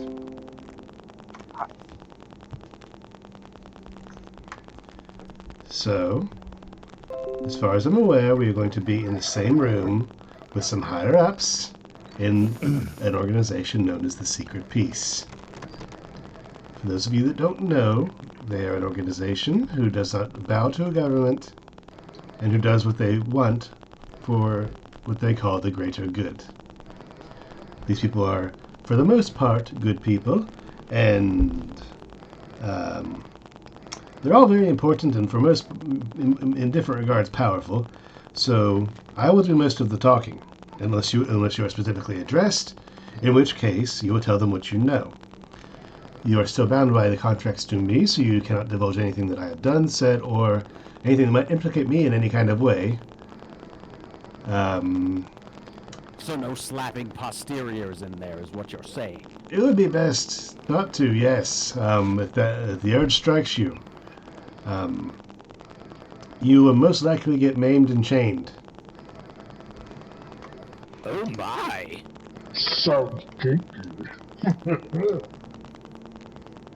I will just listen and study what they say. But thank you for the heads up.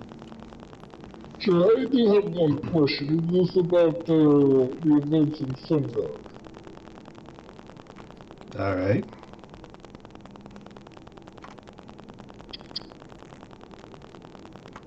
What's your question? Okay, I didn't know if you guys heard me now. But is this about the events that happened in Sundown? Yes, what about it? I mean, I had my own events going on. What did you guys do? What are you worried about? No, it was just, the fucking army, the black tie thing, the animal. The Oh, fact that Sundown burnt down. well, I imagine they're going to know where they came from, how the battle started. We don't know how it ended, but we have a idea.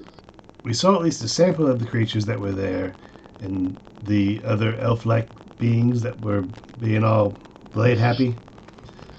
So we know that. But do you know where they came from? Because I don't have any idea. We just kind of see them charging down the street. They just kind of came out of nowhere. I mean, this part I don't care about. This part doesn't affect me. I'm also kind of genuinely curious. But these are the questions they're going to ask you.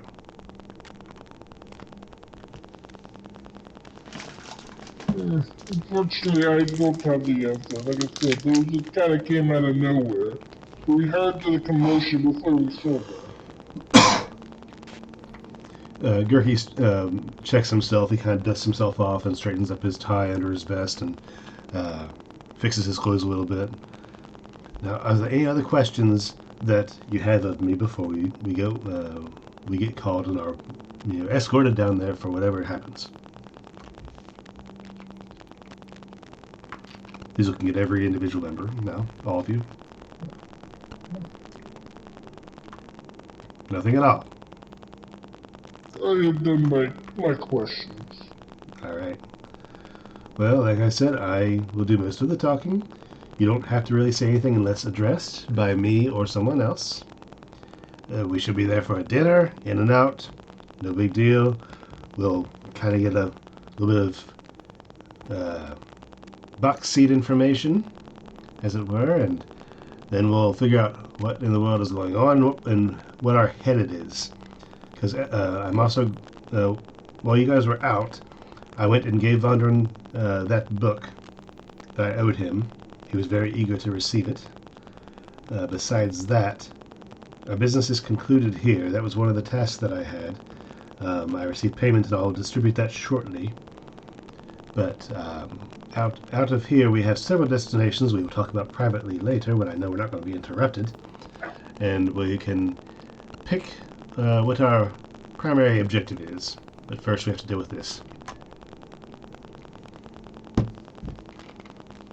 Huzzah! Let's go meet the Shadow Government. It takes about a half hour. You guys are anxiously waiting in your room, tapping your feet and concentrating on what happened in center to kind of prepare yourselves. Some of you might just be staring blankly and trying to clear your mind. I'm just trying to, organize my what's left of my tunic into a formerly fashion, or a kind of just trying to dress nice in what tunic I have. And eventually, the lady that escorted you here comes back and knocks on the door. And Yorkie opens it expectantly. He's going to see you now. Dinner time. I assume you all ready? Yep, I think we're well dressed and good to go. Yorkie kind of pulls on his vest a little bit. All right, I like to see that attitude. Just follow me this way. And she leads you out of your current abode down the street. Takes only about a minute or so. You pass the area where Vongran's main chamber entrance was that you were aware of, and you enter a room in close proximity. It's an unassuming door that could be easily overlooked. As you enter, the room is awash in gray, but not the gray of stone that you're used to. It's a large circular table with a cross-shaped tablecloth in pale gray and white trim dominates the room. There's space enough for 12 around the table or so, and there lies a steel-plated tome on one side of the table. There are maps on the walls with locations pinned in them, lines drawn, and it's in a fashion that makes you think of a war room. There's tapestries on the wall that depict the same Celtic-style lineared fox stitching with the gray flame burning atop of its brow that you see above Vongran's fireplace. There are half a dozen people in this room, maybe more. Some of them you immediately pick off familiar faces. Others just see Vongran, Lyseri, and the direwolf that accompanies her. There's a tiefling with teal skin and a mottled brown cloak. A very large, pale blue-toned man, clad in fur. There's a lavender-colored furball in fine clothing, and a very well-dressed elf. A humanoid that seems to be made out of a shiny brushed metal of some sort, with a banded, expressionless face. As you enter, their side chatter dies down as they wait for you all to finish entering the room.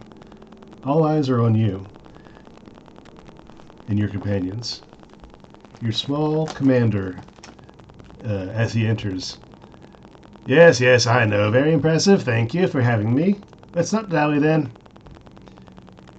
All seem to kind of agree with varying degrees of hard looks, and they all sit around the table, leaving space enough for all the attending, save two. Two of you will have to probably use chairs that are against the walls or stand otherwise. Let me adjust the mood here real quick.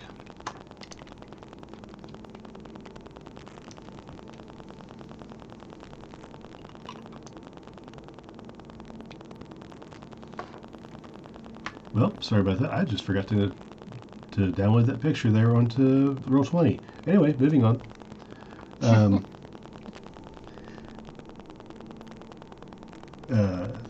As you guys are starting to sit down and everyone is going around the table and their talk kind of dies down a little bit, you guys are finding your seats. The tiefling addresses Gurki. How's my treasure treating you? I told you before, Gax, I don't know what you're talking about. I didn't take anything from you. So you said before, 3 decades would have given you plenty of benefit. Maybe even enough to, I don't know, start several successful businesses across the various points on the continent. He sits, giving a very unsatisfied look. Or perhaps it's just I'm very good at what I do.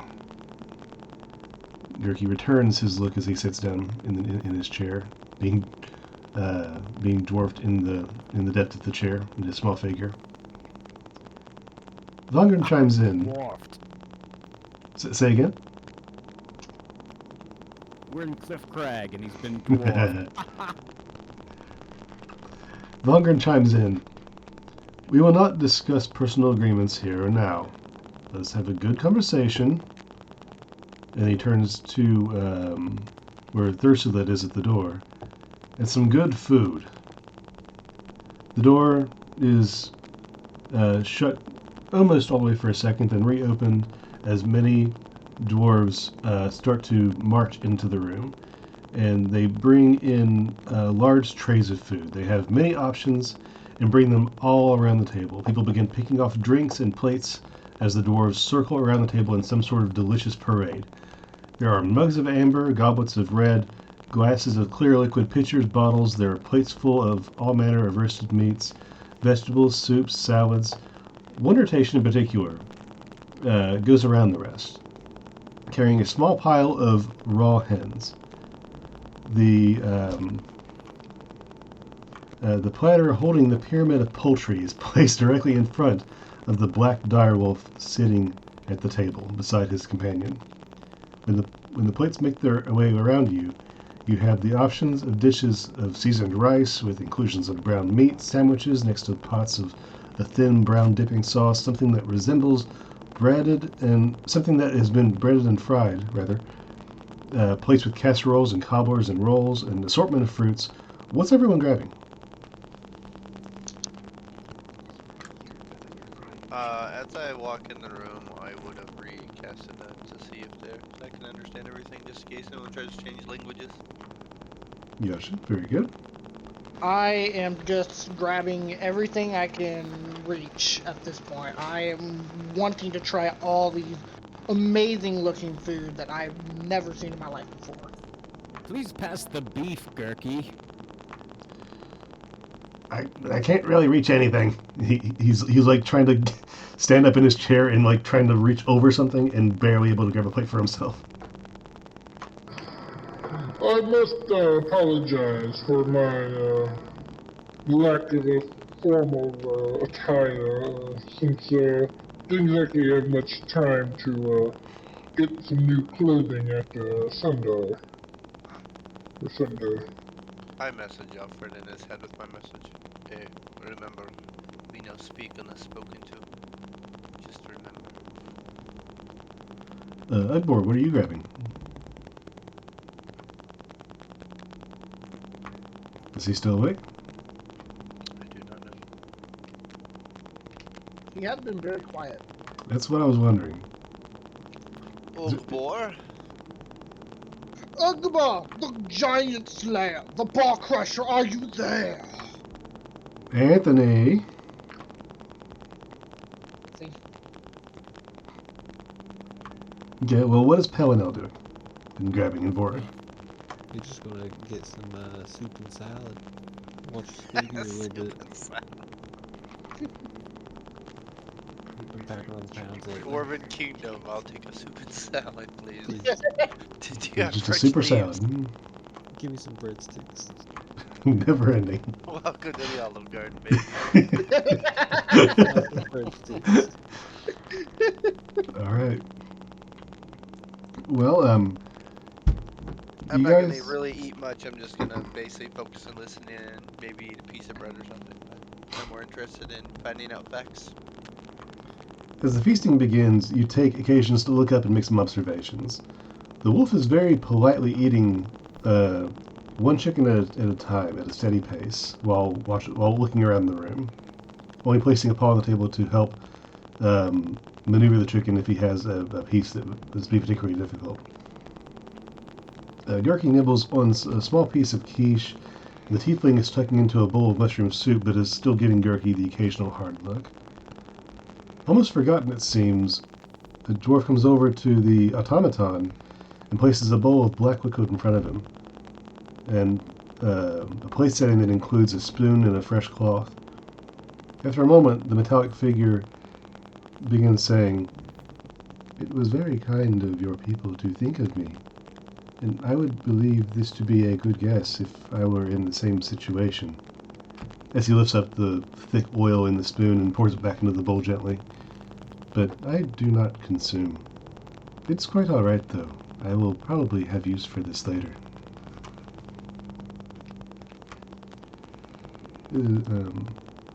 But while you eat, you just notice everybody kind of growing more at ease as as everybody else eats and feels themselves and gathers what they can from people around the room and body language, and they're absorbing just as much as you are.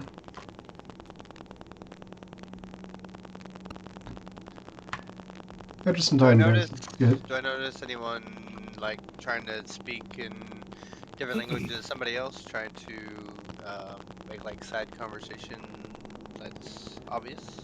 No, nothing. No different languages. All of it seems to be spoken in common. There's only some side conversations had between Gurki and Lacere, talking about Gurki asking how Rowanwood is doing and about her daughter and things. She returns conversation to him shortly but kindly, and there's just very small conversations like that happening around. All of it seems to be in common, though. Okay. I have a quick question. Which one was the elf with the dire wolf? That's That's Lacere. Yeah, Lacere. Yes. Lacere. Okay. Lacere Danebreeze.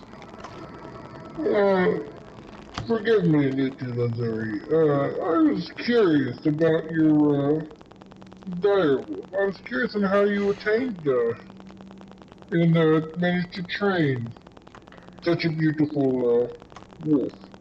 You receive a swift kick under the table from a very short leg, and Lacere turns to you. "I've raised him from when he was little.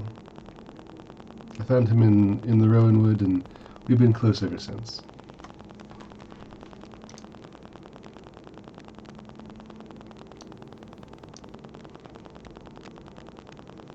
Let's give her a nod of approval.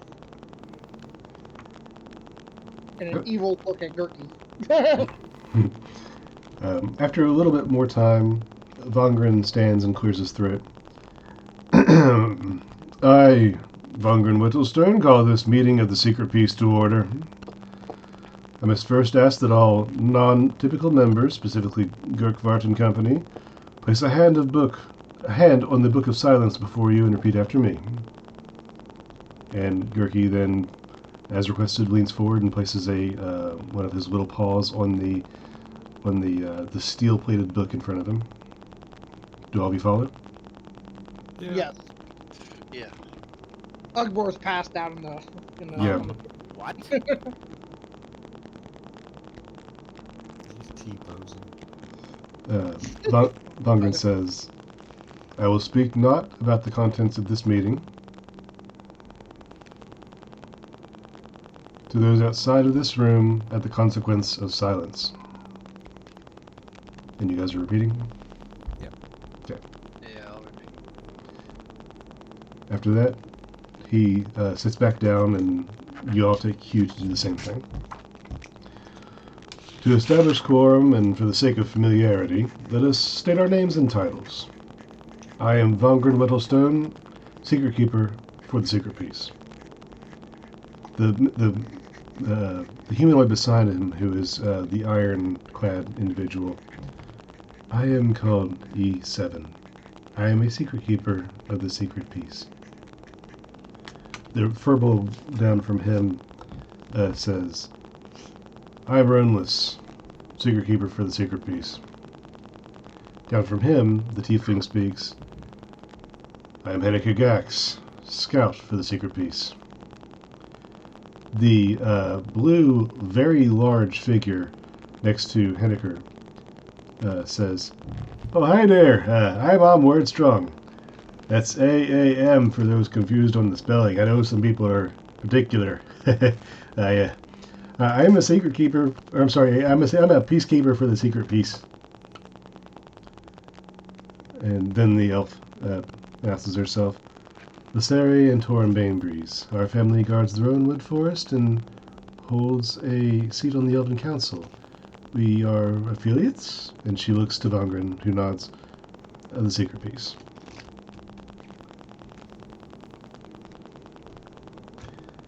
And finally, Gurki stands up. I am Gurkvark Glied, entrepreneur and traveling businessman of varying ventures. These are my personal contractors. We are here at the request of Master Whettlestone. Vongran speaks. Let us begin. For those who do not know, the Secret Peace is an organization that has no centralized head and bends to no government or singular power. We work for the good of all of Falonkort. Members do not disclose their substations publicly unless it benefits the intended mission, which it usually does not. We are here to discuss the recent events that have unfolded in rapid succession in the last few days. The entire continent seems to have experienced a magical phenomenon we have called the Pulse, looking around the room. In the days following, South Sunder has experienced an incursion that seems to have demolished most of the city, if not all of it, and left many dead or wounded. We have no validation on this extent of the unravelings at this time. Before we begin with the discussion on these two events, I would like to ask Pellinel, who happens to be conveniently in the service of Mr. Gliad, what became of the mission that I asked you to go on? What became of the package that you were tracking to South Sunder? Shit, what was that dude's name? Channy, What? what the fuck was that? Is it Toast Ballas? Yes. Okay. So, Toast Ballas ended up getting that package. I don't know if that lady ended up giving it to him or what, but he opened it in front of us, and, Vork, do you remember what was in the package? I know there was a horn. I don't believe I recall. Vongran kind of like pinches the bridge of his nose. You don't remember what was in the package? Hold on. All my notes are scattered in winds because I write on fucking sticky notes. I try not to retain anything to do with that person. See, I'm the opposite. I retain too much. Oh, it had a metallic fork, a scroll, and a ruined horn in it. Vongran looks to and then over to E7, and there's some small muttering about spell ingredients. Could that be?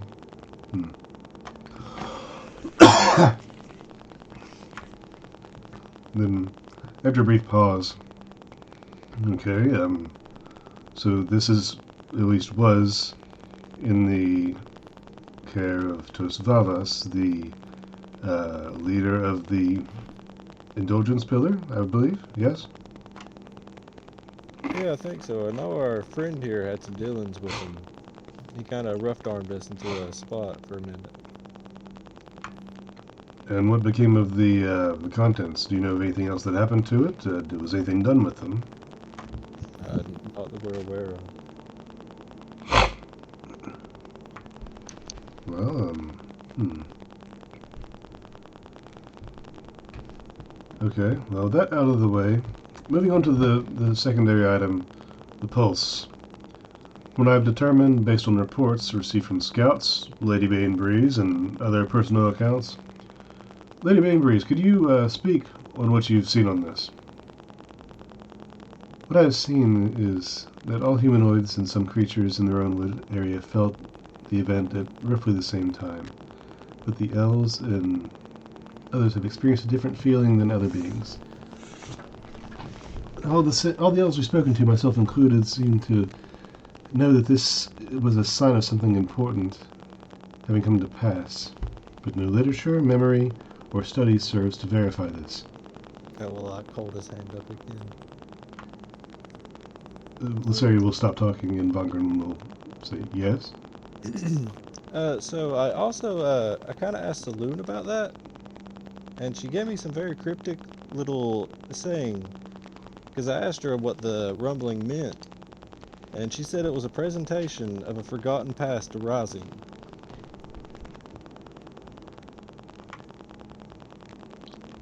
I'm I don't sorry, really know. a forgotten past rising. Yeah, a presentation of a forgotten past arising. You see him sink in his chair a little bit and put his elbows on the table and put his hand on his lips and think. Thank you for sharing that. Miss Bainbees, please proceed. Furthermore, Torn and I believe this energy is somehow tied to the northern part of the continent. No other else have reported anything on this, but Torn and I both felt a strong need to travel northward along, although we are unsure why. Then you see Vongran shift in his seat. An urge that remains to be seen if it is wise to follow, given the obvious dangers of such an expedition. But we are curious as to why we feel it at all. Then the mechanic being, why exactly do you think the pulse came from the north? Is it just because of this pull?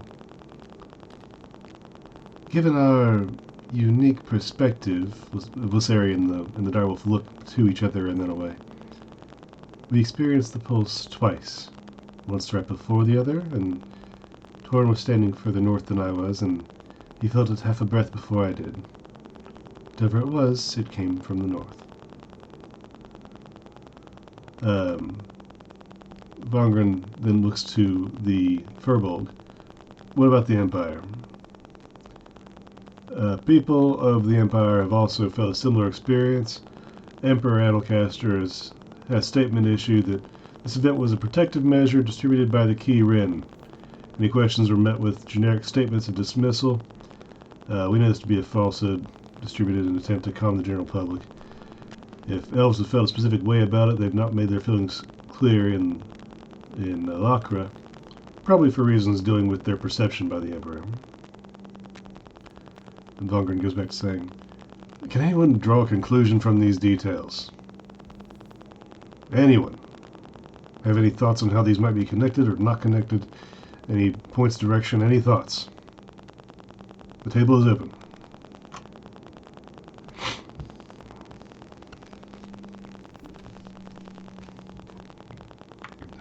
So, we have no information then. No cause, no damage, no source, no target to pursue. Until we have a clear education on these things, it is unwise to conclude anything. Let's move on then, for the time being, to the secondary event.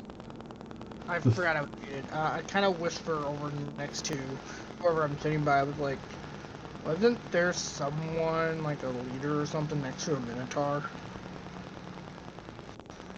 I don't know who I'm sitting next to. Assuming someone from the party. It could be anyone, whoever is sitting next to Alfred. Alright, I guess I'll ask Munson that. Mm-hmm. What was the question? I was kind of whispering to you, like, wasn't there that tabaxi or whatever, that was standing next to the Minotaur before we all ran off to Turkeys? Oh, you mean the antlered silhouette man? I thought it was a tabaxi, but yes, in the okay, yeah, that's right. Maybe we can describe them. Maybe that would be a lead or something. Maybe they don't know what these creatures look like and whatnot. He seems to be of something of a dream of mine, which I don't know if it will be true or not. I wish to only speak if I feel that this is an accurate representation of what we saw. I was quite frightened in the moment. I didn't quite take a solid visual of what has really happened.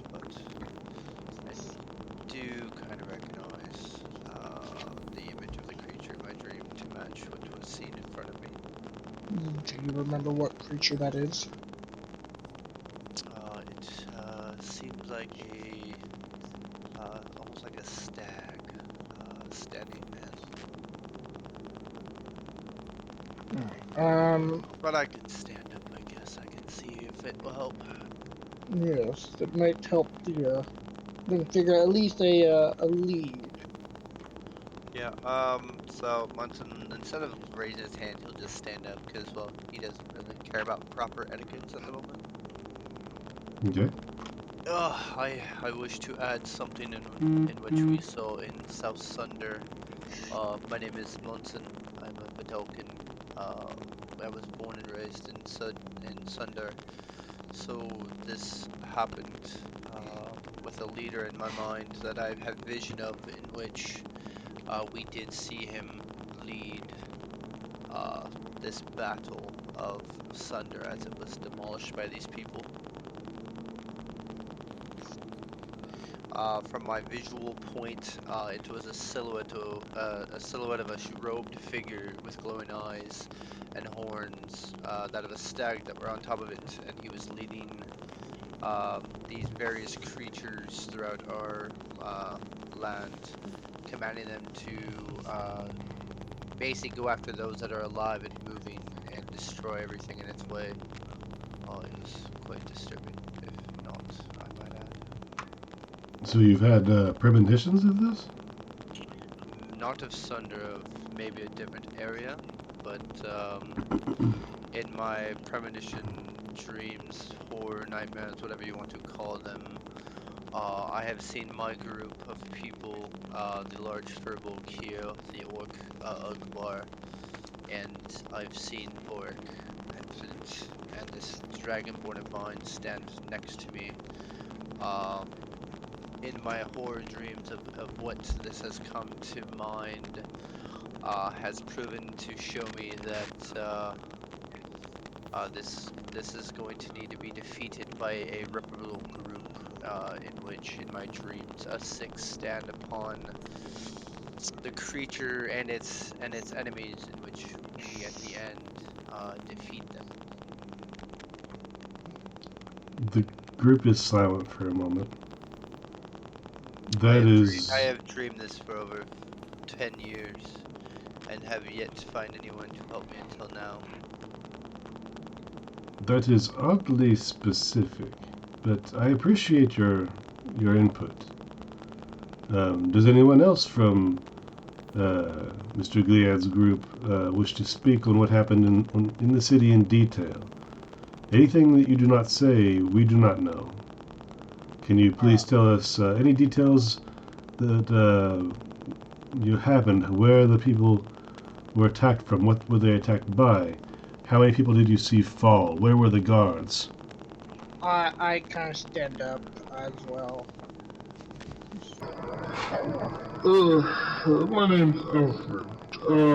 From what we can see, it was the creatures was like, as my friend Munson had said, they were humanoid, but with like a stag fur and amp, and on top of another creature.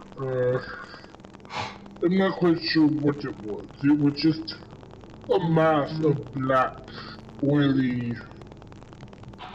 tar-like substance, and it seems like they were holding people down while these stags come in and eat them, for lack of better terms. There was another creature standing beside the figure that Munson had described was a minotaur. It seems like their only goal was to destroy, to burn down the town. As for people we've seen fall, I fear that unless they have escaped the town, they would not have survived. They would not have been taken prisoners or anything like that.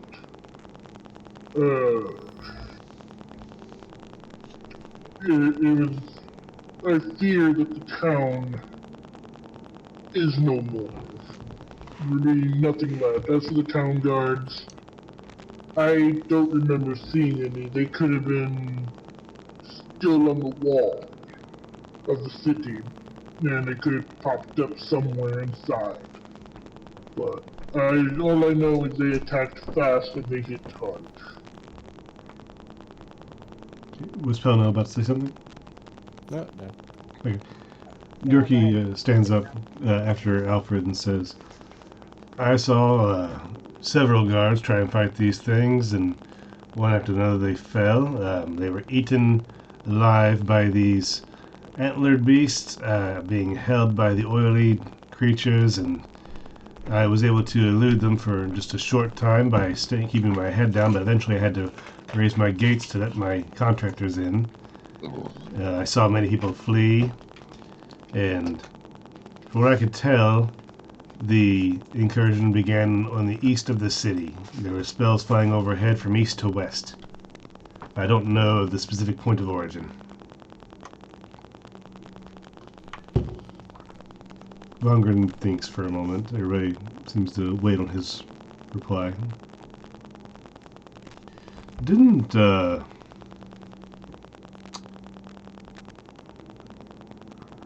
be right back. Okay. Didn't, Pelino, you said you left the package containing these items, the horn with the runes on it, and the fork and the scroll with Tosvavas. I don't have current maps. Where is his abode located? It was in the upper... I know it was in like the upper district. I know it was right beside this tent place. I can't, if I had the maps, I could tell you. It was towards the east though. It was not as east as like where I think the attack happened, because we were at the arena. We just got done beating that beast thing, and then the attack happened.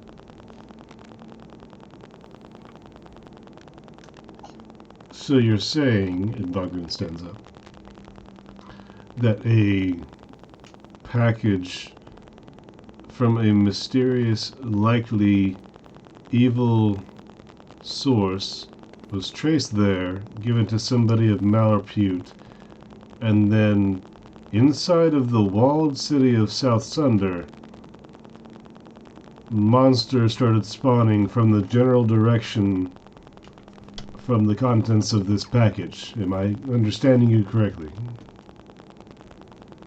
You know, all the T's are getting crossed and all the I's are getting dotted. It sounds like. At this point, Lysari stands up. Were the runes on this horn anything similar to mine? And she points to the one on her neck. I have no idea. Would they have been? You can make an intelligence check to try and remember what they look like. Okay.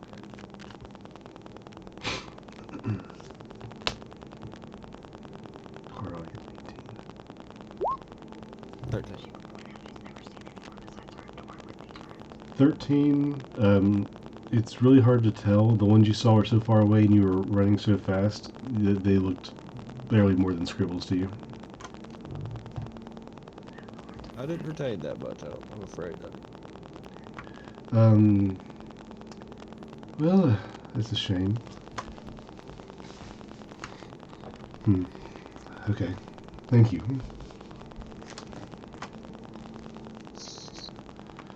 Well, it seems we have possible calls anyway. Alright. Well, anything else? Does anyone else have anything to share with the group?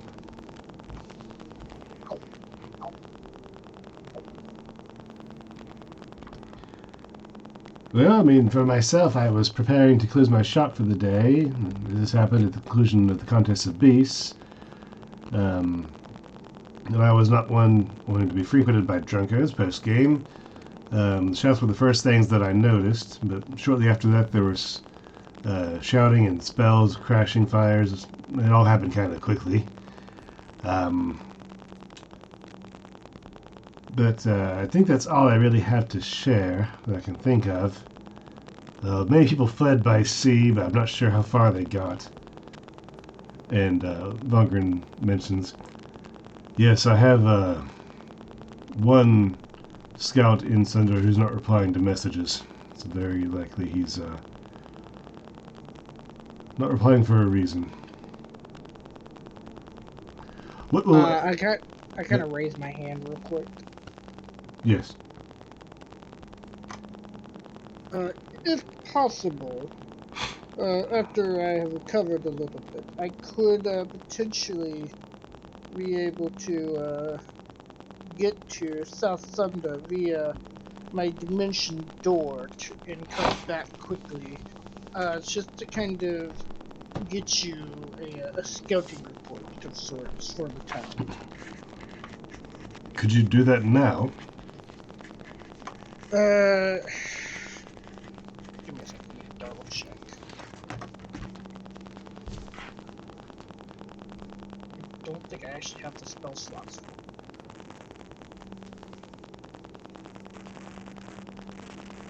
You can only go like 500 feet with Dimension Door too.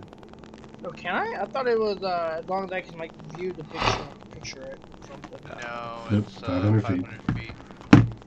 I don't remember seeing it. I don't know. Oh, never mind. Just forget I even said anything. Very good.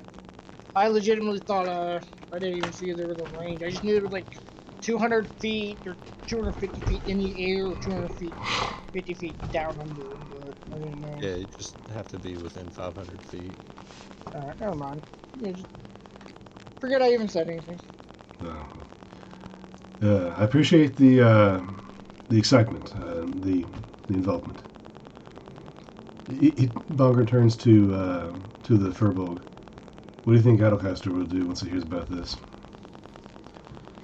Well, I think that the Empire might very well either have to do one of two things. They'll either be forced to help or they'll be forced to attack. Citing the weakness of the Succinct, if that's the case. The Succinct's going to have some kind of meeting about this. The Cogs are going to have to take some kind of action. The people of Sunder, at least, and establish the status quo.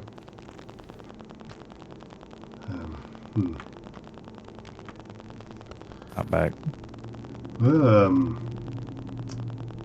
the Empire and Succinct will be preoccupied playing chess with each other.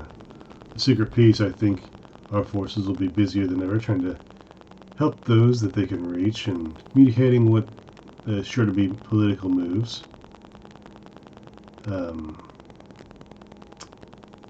At least that's what remains to be seen for the time being. I think that's our best courses of action is to try and deal with what is. I don't think that it is wise to go back into Sunder for the time being. We don't know what's left or who's down there. Does anybody have any doubts to this plan, contradictions, any other thoughts other than trying to wait for more information to see what is before we can properly act? I raised my hand again.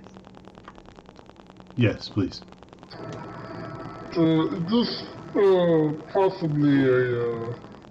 could this possibly be a Dogma level size threat that we could be facing with this possible monster army of sorts? Greater, I fear. It's entirely possible that this was a private incursion planned precisely during the time when everybody in the city would either be drunk or low on energy. For what reasons I couldn't establish or speculate.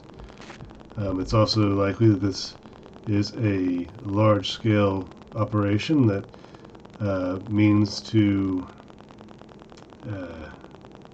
pick off people in different areas bit by bit. We've had some similar, though not malicious as such, or rather violent, similarities happen in Hopewell a short while ago, many months ago, I think. weeks. It all blurs together. But it's hard to say at this time. It could be smaller or greater.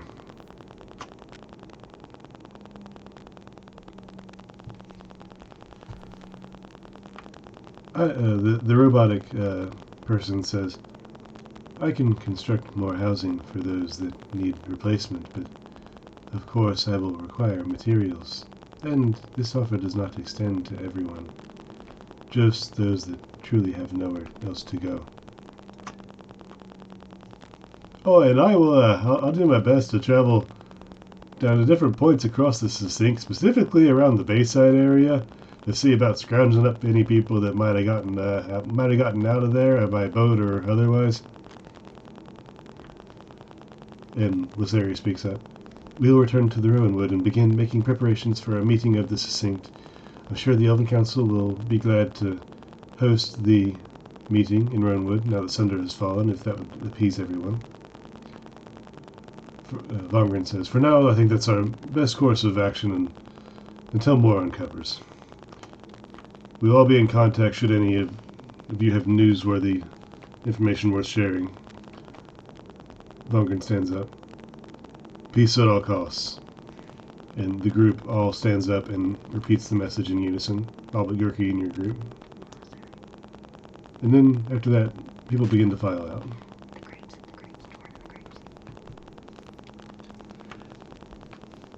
As people begin to file out, Lysari speaks across the table. Oh, Henniker, Torin says those grapes will spoil in your pocket in just a couple of days. He wouldn't advise taking them. Henniker stops, particularly,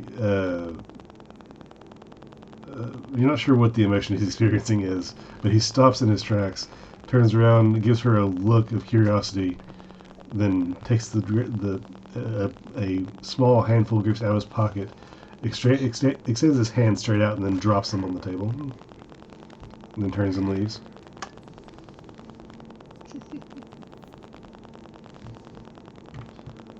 What are you guys doing? What was mentioned of Hopewell? That there was a small, similar invasion from within, not as violent, but similar to that happened in Sunder. Is that referring to the events of when I was there? It's very possible.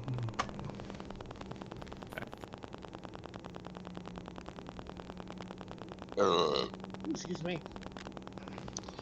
Alright, well, I guess it's time for us to go back and regroup and get some rest, and we will figure out what we're doing later, guys. And then Gurki begins to lead you out of the room, the meeting room.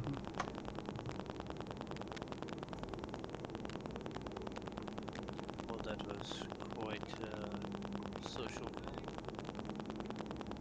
I'd say it was lovely. The food was amazing. They didn't know anything. Not sure what we just had. After you get a fair distance away from the rest of the individuals who are in the meeting, Gurki says, back to the room, back to the room, back to the room. We need to talk now. And as you guys reach the room, and Gurki closes the door behind you and locks it, that's where we're going to end our session. And then I kill him. Perfect. Yeah. Murder. I'm wondering if he's gonna be yelling at me. Like, before dinner, fuck, that's just, social time. It's just chatting and having a good time. We shall see what happens. Anywho, that was a pretty good roleplay session. No combat, no nothing. Just a bunch of information. Hi. You are adorable. Yes, you are. You're also a pain in my ass. Thank you. Alright, well, so we're doing a long rest then, I guess, in between? Or...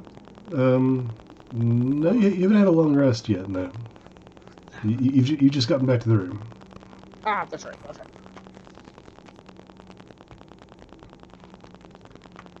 All right. Well, I guess that's it for now, guys.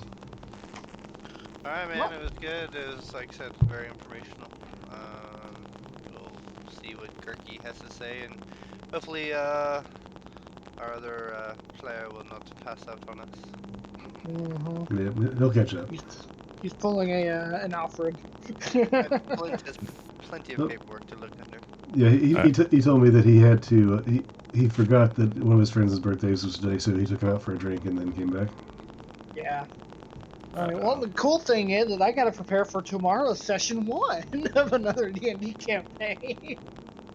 Nice. I'm in 4 fucking D&D campaigns. Fucked. Too much brain work for me. I'll stick to what I know. The funny thing is I'm playing as a 1T pureblood who's disguised as a human sorcerer.